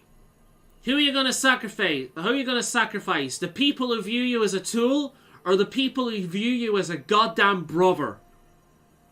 You're the best Qunari I've ever met outside of my goddamn family, Bull. You're no Qun. You're a goddamn individual. Save your men. It's the right thing to do. Call the retreat. Don't. They're falling back. All these years, Hisrad, you throw away all that you are. For what? For this? For them?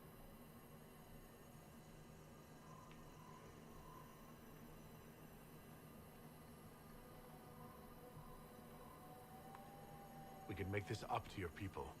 No, you can't.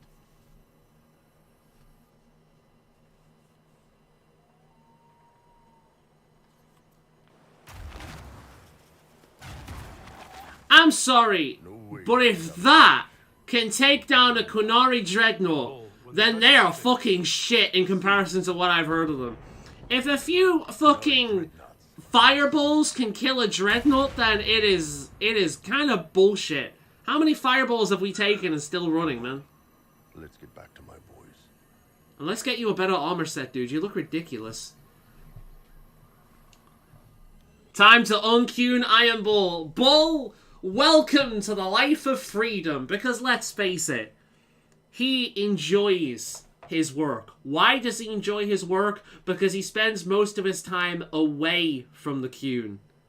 He gets to be free. Hey, boss. Inquisitor, it is my duty to inform you that there will be no alliance between our peoples. Nor will you be receiving any more Ben Hasrath reports from your Talvishoth ally. You under orders to kill me, Gat? No. The Ben Hasrath have already lost one good man. They'd rather not lose two. He means himself, by the way. So much for that. I'm proud of you, Bull. Thanks, boss. You're late. Sorry, Chief. Still sore from fighting all of those Vince. Good to see you, Inquisitor. There's no fucking way we were gonna sacrifice the Chargers. How did the Chargers come They're out of the good fight? people. Just fine. Thanks to you and the Chief, we had plenty of time to fall back. Chief's even breaking open a cask of chasing sackmead for the Chargers tonight. Damn it, Krem. That's the kind of thing you don't have to mention to the Inquisitor. Sorry, Chief. It's good, man. On a day like this, you're good. Ah, forget it. You're doing fine. To be honest, this is probably what Bull wanted anyway. He's like the least Kunari I've ever met.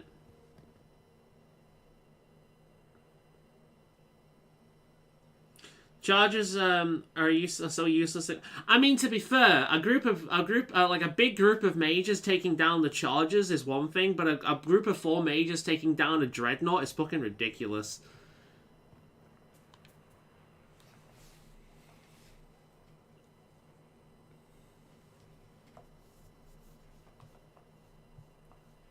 Good book?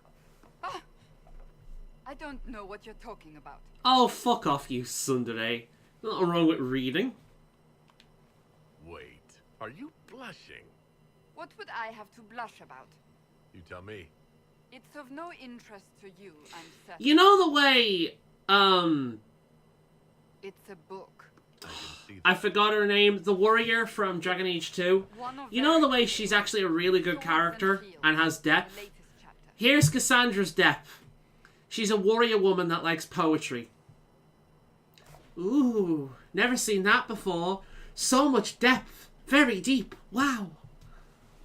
I hate this, because it's just so cliche. It's like, oh look, she's a warrior, but she still has a soft side. She likes poetry. Fuck off. They did the same thing with Sten because he liked art, but they did it in such a way where it actually made sense. You could get into your head like, yeah, there's an artistry to it. There's like, well, obviously there's an artistry to it, but there's a skill set to it that's impressive. He admires it. Doesn't change the fact that he's a warrior, and it still gives him depth. It's just so fucking cliche. Aveline, yeah, Aveline was a warrior woman, but she had depth, and she had depth in a more believable way. This is just cliche.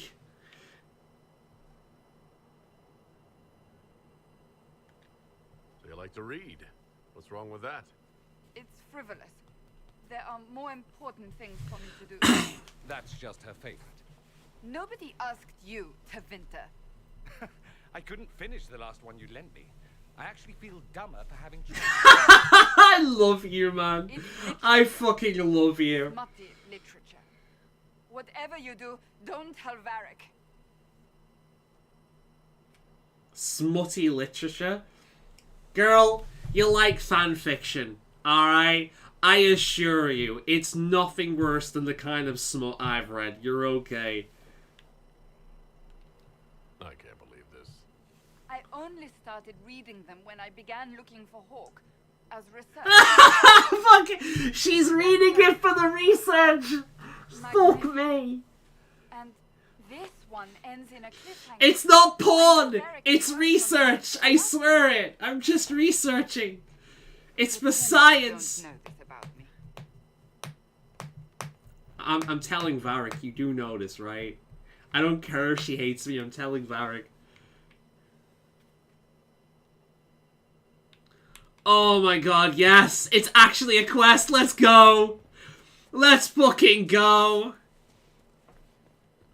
Inquisitor? Hey Varric, you know Mrs. Uptight? She likes reading porn. She sat there reading 50 Shades of fucking Grey. I'm looking all over for you. You're just in time. We almost had to start. To be honest, she's so uptight she needs a release every now and again. What exactly were you starting without me now?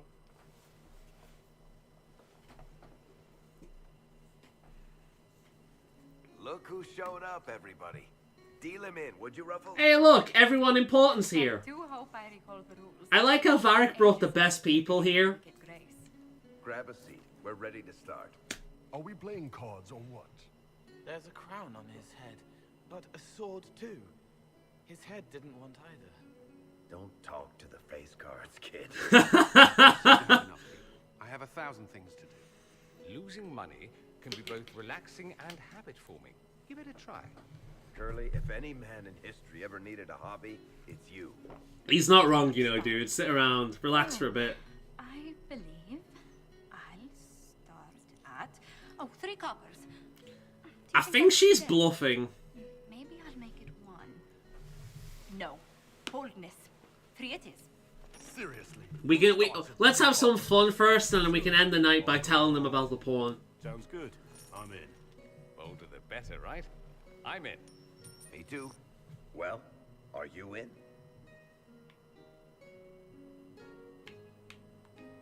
Just remember, I'm still new to this game. Don't worry, you'll pick it up in no time. So now everyone's here. I fucking wish, dude. If it was an option, you know I would choose it. We do just have the best people here as well, which is great. There's no Vivian.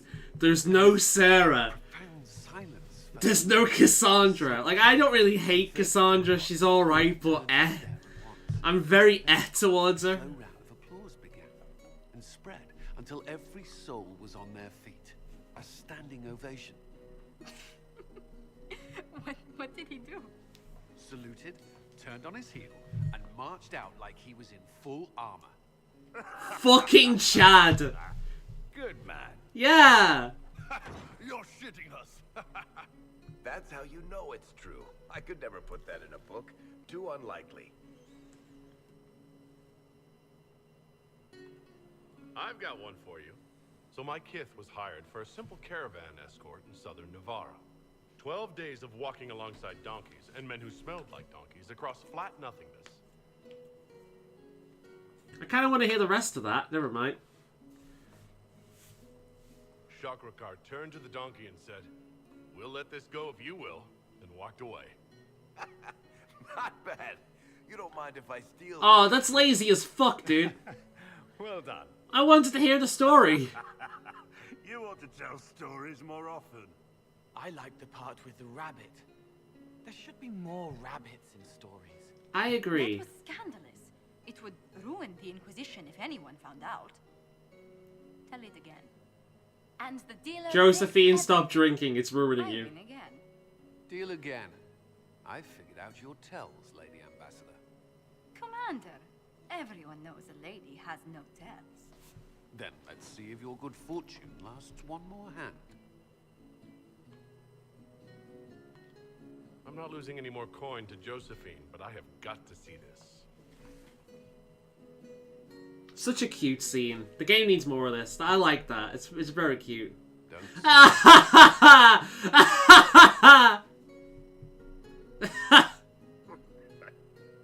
tried to warn you, Curly. Never bet against an Antiva, Commander. She was playing us the entire time. You could tell at the start, I didn't dude. know it came off. She was She didn't know it came off.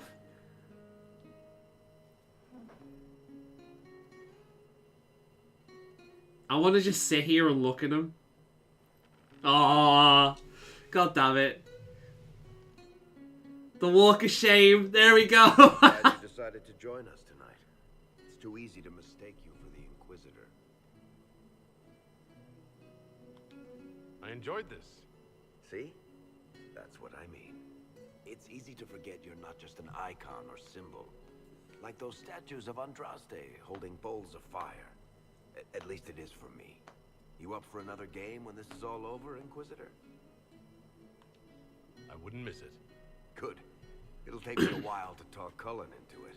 Maybe I'll work the revenge angle. Sit me next to him next time, huh? Who's that? Did I win? Oh, no. Don't ruin it. Although... given her position, oh god, she got the whole show. Alright, Varric, I have something very important to tell you. Something you wanted to talk about? Yes!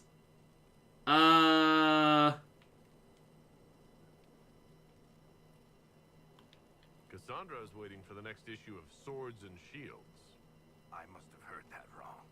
It sounded like you just said that Cassandra read my book. Not only smut, but smut that Varric reads. She's a pretty big fan, in fact. Are we talking about the same Cassandra? Tall, grumpy seeker, like stabbing things? Wait, did you say the romance serial?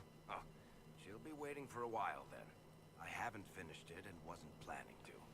That book is easily the worst I've ever written. The last issue barely sold enough to pay for the ink.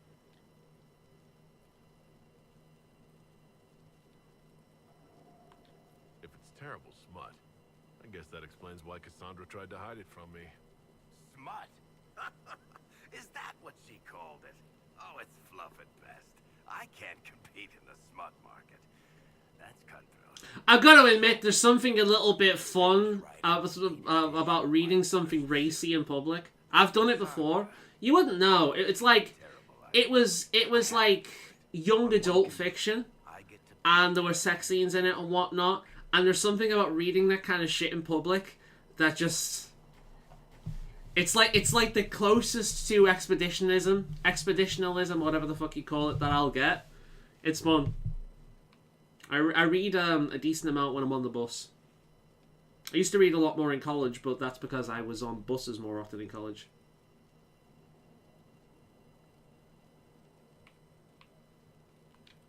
You've got a deal. I'll get to work then. You know, the fact that the book is terrible just makes it more worthwhile somehow.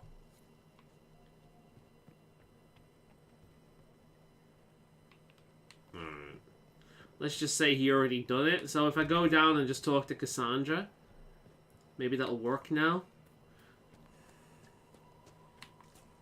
Where is she? Oh, here we go. Oh, here we go. This is gonna be great.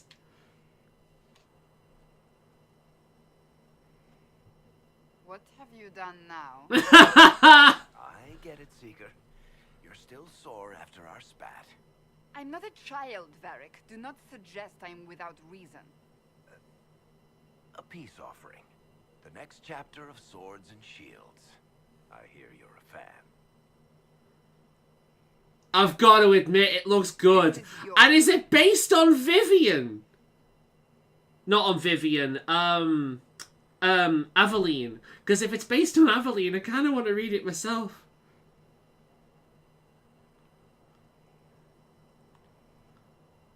Oh, yes. Do you really think I'd miss this?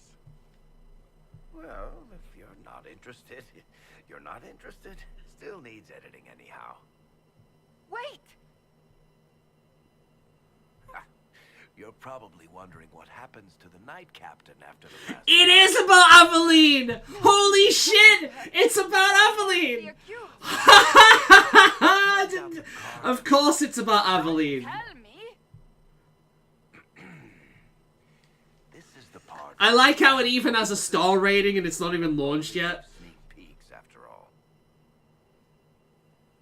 Cassandra greatly approves. See, that's a win-win. Thank you. We get to tease her, but she's happy as well. That's perfection. This was everything I'd hoped. I know how you feel. I wonder if I have time to read the first part. But don't forget to tell all your friends, if you have any. Oh, don't ruin it, Varric. Completely worth it. That's fucking brilliant. Ah, one of the best scenes of the game. That was so great. The fact that she's a reader is just dumb, but that's fun. Let's see if she says anything. Greetings.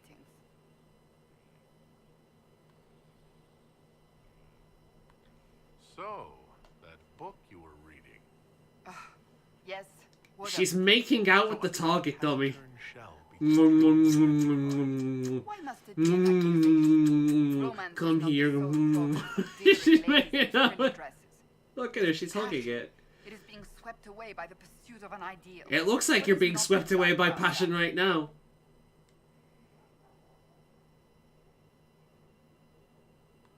It's just a little unexpected.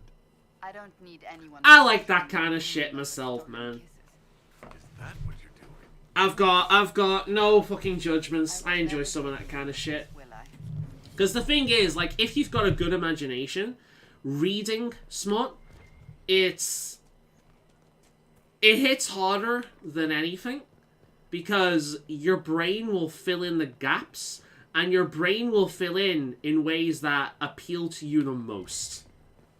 And it just makes it all more pleasurable. Something you wanted to talk about? Carry on. Well, that was fun. Right, is there anything we can do now? We've not got we've got a decent amount of time left. All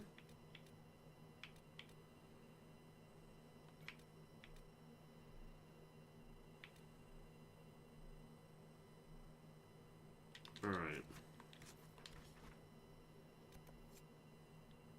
The hinterlands. Oh, Okay, well, let's end in the best location of the... Well, it won't even be ending. We'll bring Cole with us, Solus with us, and... Oi, oi, oi, oi, oi. That's not fun.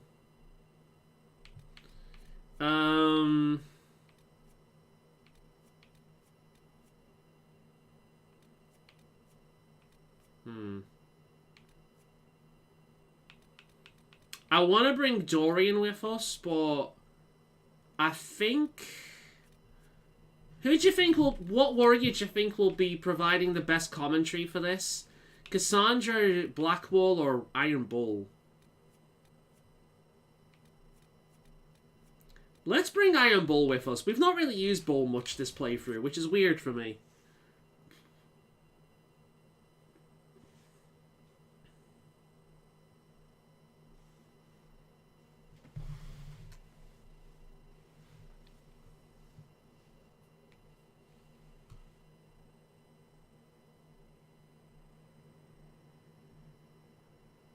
Solus has level ups.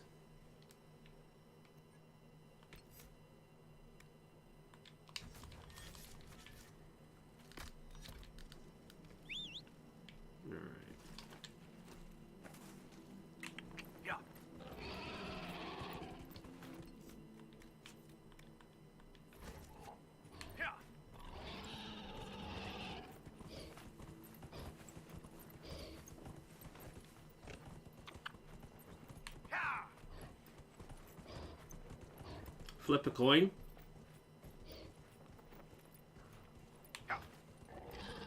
Let fate decide.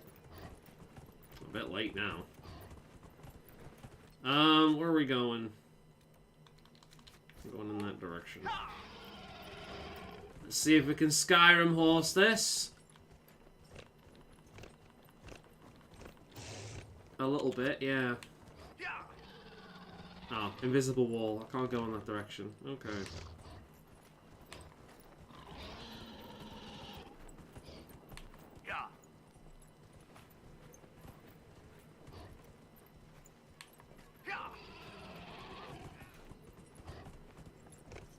Well, we don't need to fuck with that. So we'll ignore them.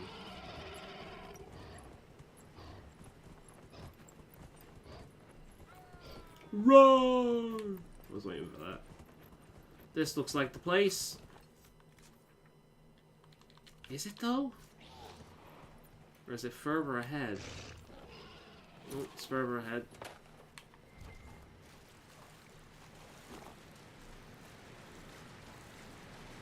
What the fuck? There's a quest up there as well. Let's see if I can actually do that yet. Oh, it's a beer. God damn, you mean business, don't you, mate?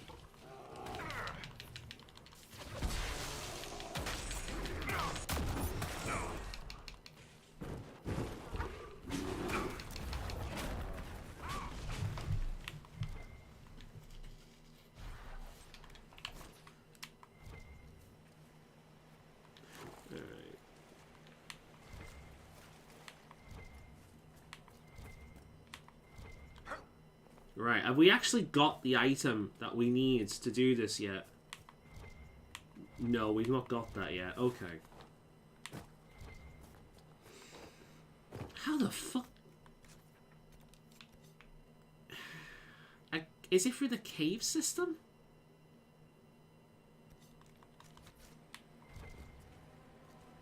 How the fuck do we get over there?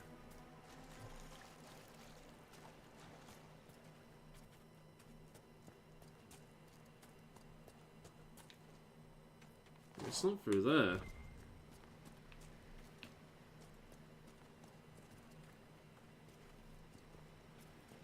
I wonder if it's through this this Yar cave.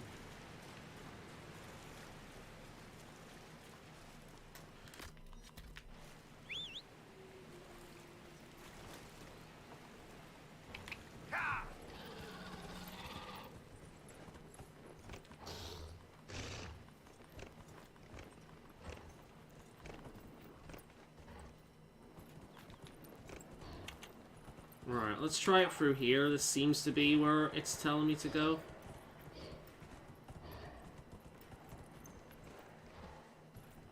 Oh, for fuck's... Right.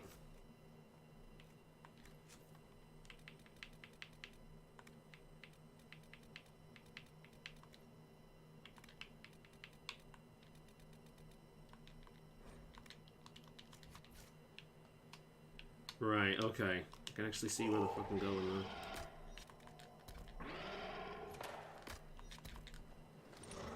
It looks like Dark Souls now, doesn't it? It looks like the original Dark Souls.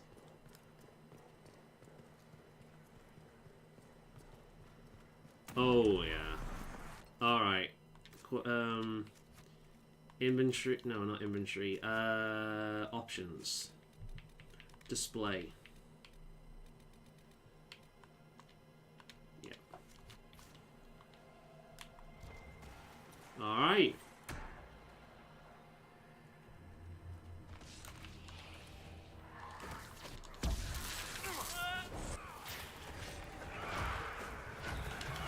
God damn it.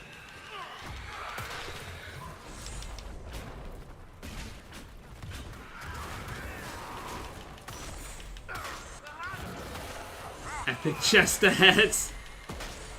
Not in this group unless you count Bull, which would be pretty apt actually.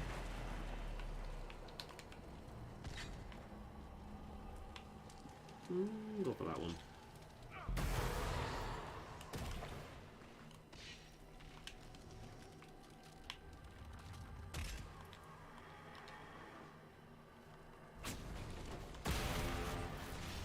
Oh, there's a pride demon over there.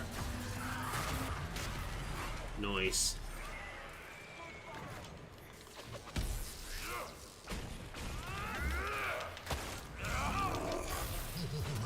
Well, at least I took most of that out before the shield entered. Oh, the pride before the fall, and here comes the fall. That was easy enough. Boom.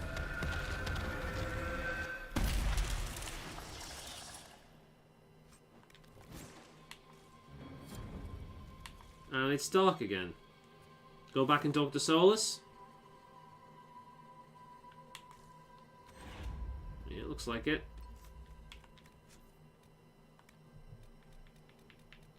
Yup, okay.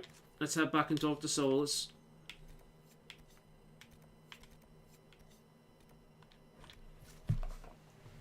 Ah, that's a nice quick one.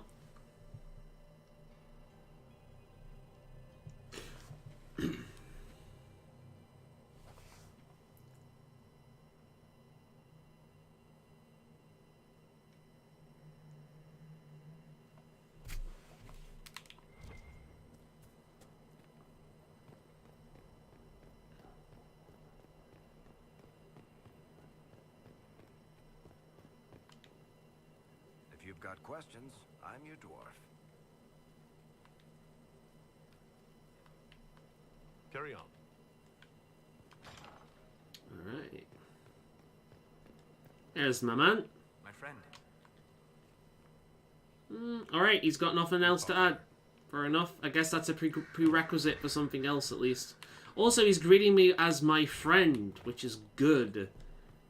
He likes me. Which is nice. He fucking hated me the first time I played. I think we can start upgrading this this place as well. I think we have enough places to upgrade it at least once. So let's do that. Let's upgrade the Skyhold a little bit.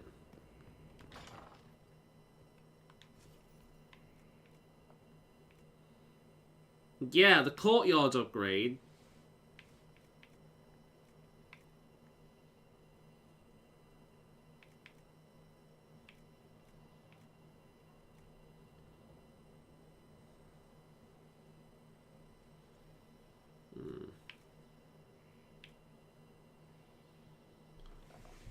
I need another logging stand for that.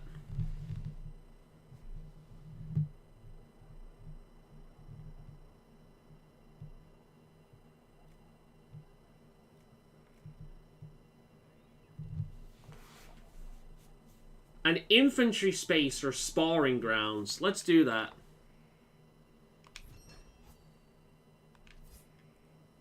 Is that all for the hope it helps? So I need more logging spaces now. So where do I go to select where to upgrade here? There's gotta be. It's gotta be. Is it down here? Somewhere down here. This would be the courtyard, wouldn't it?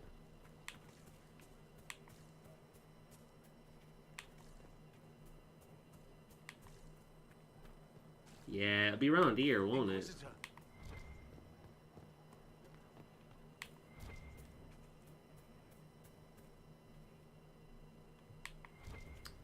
Where's the upgrade station? Like, I've made the upgrade, now where the fuck do I apply it? Maker,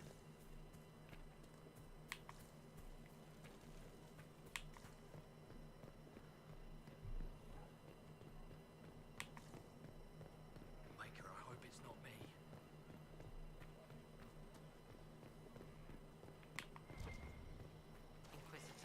Huh.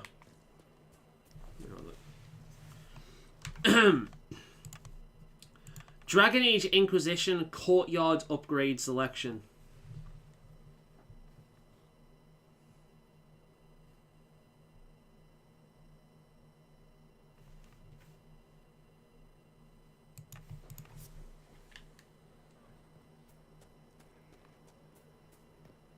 Ah, there it is. Right. Cosmetic upgrade is that declares the Inquisition is promised to be both welcoming and protective to all who seek support. A cosmetic upgrade that declares the Inquisition's investment in the recruitment and training of soldiers, so that all who wish to fight are put to their best.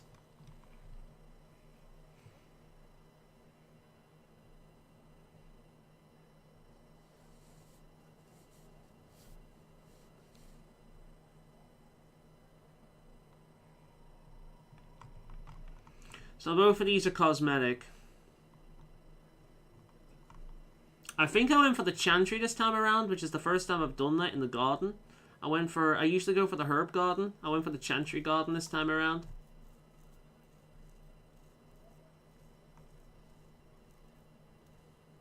Apparently it actually unlocks a lot if I do that. There's actually a bunch of things that are unlocked by doing that. This one's purely cosmetic.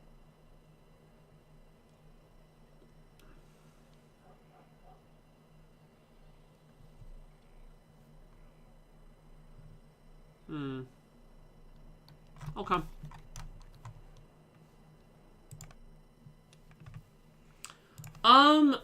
I kind of think the infirmary is a better one to go with. I typically go for the sparring ring, I think, but I'm feeling the infirmary this time.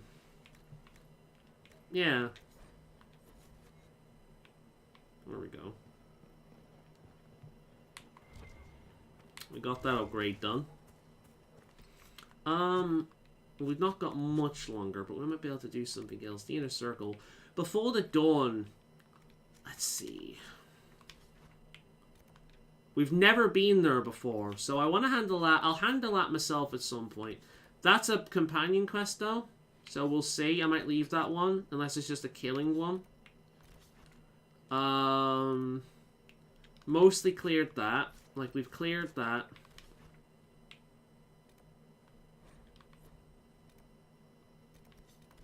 We've cleared that.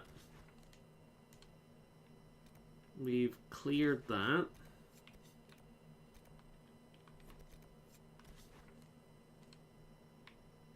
We've cleared that. The seeing red down there, which you can't activate just yet.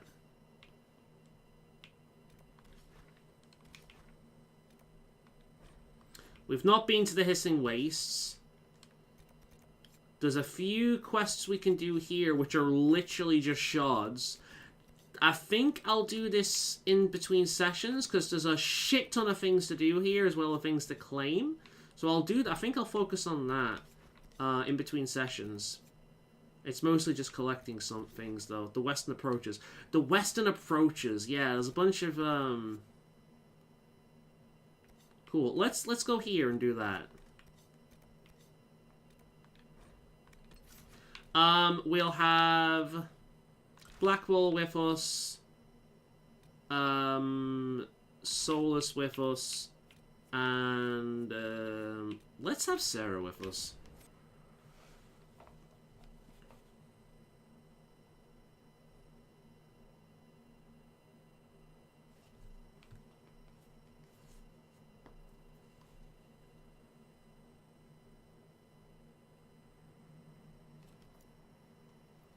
What the fuck happened to my legs? What the fuck?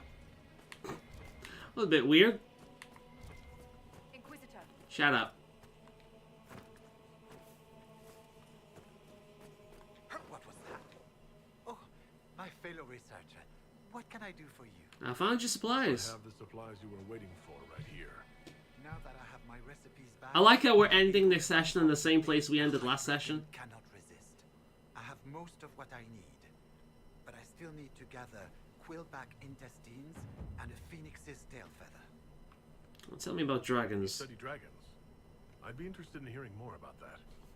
Oh, they are fascinating and little understood creatures, thought extinct for centuries.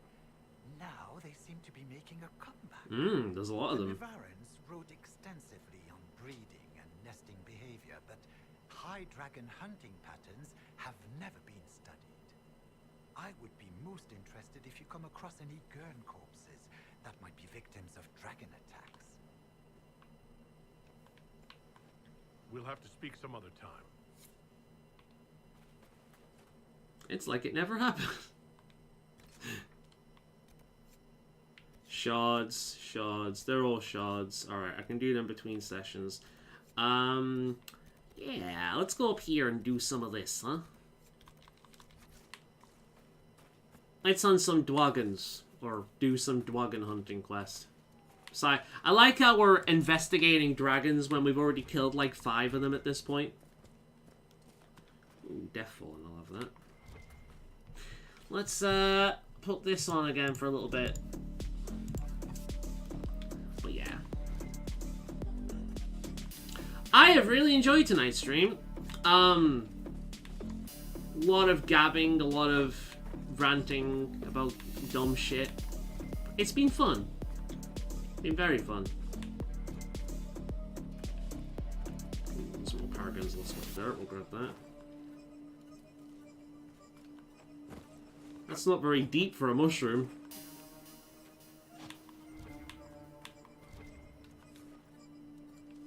Neither is that.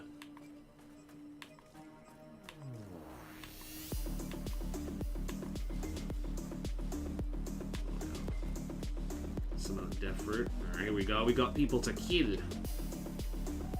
Ah, well, Sarah has a level up. I've just noticed that.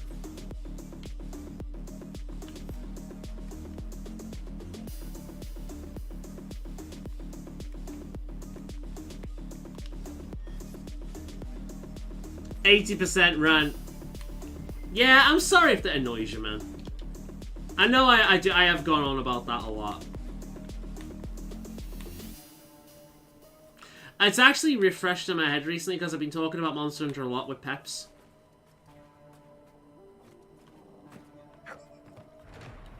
Hell yeah.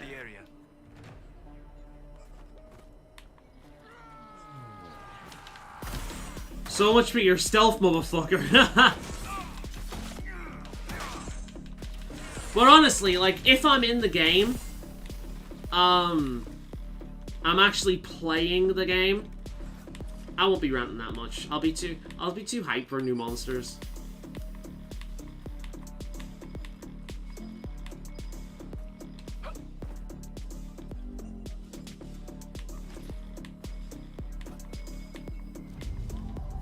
I'm not sure I want to meet the thing that finds Quill back in its appetizing.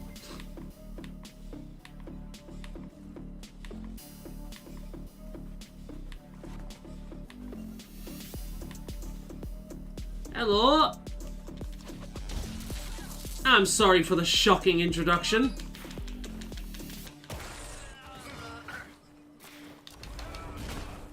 I'm sorry, is it too hot out here for you?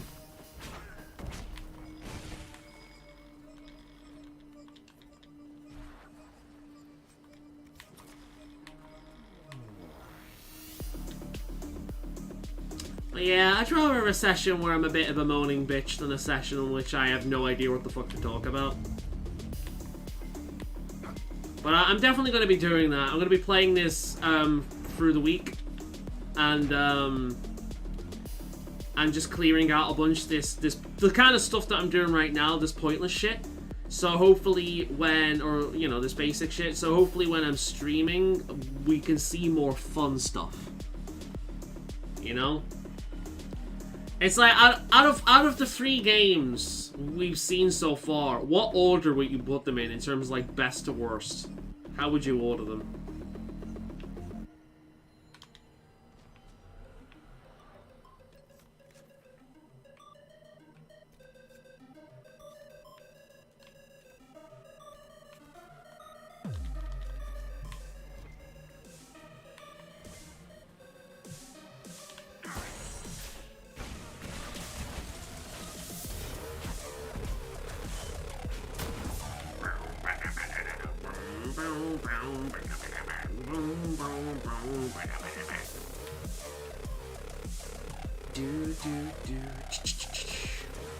Right, I think we'll clear out this rift and we'll call it.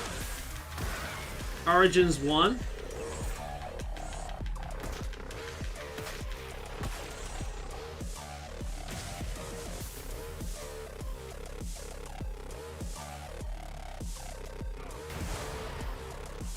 Inquisition 2. And then Dragon Age 2 free. Fair enough. That, to be honest, that's the order I put it in, up until I streamed it recently. It's like, in terms of stream games, I put it in that order. In terms of in terms of stream games, I put it Dragon Age 1 best, Dragon Age 2 second, Dragon Age Inquisition worst. But in terms of actually playing them, Dragon Age Origins best, Dragon Age Inquisition second, and Dragon Age 2 last. I think Dragon Age 2 makes a better stream game than this, but I think this game is more fun than 2, because I can just sit down and relax and watch Netflix and whatnot while I'm playing it, or YouTube. So yeah, I'm pretty much in agreement of what you were saying. Right, well, we shall call it there. It's been a fun one tonight, guys. Thank you very much for showing up. I will put up a stream for a schedule for the next one in a second. Bye for now.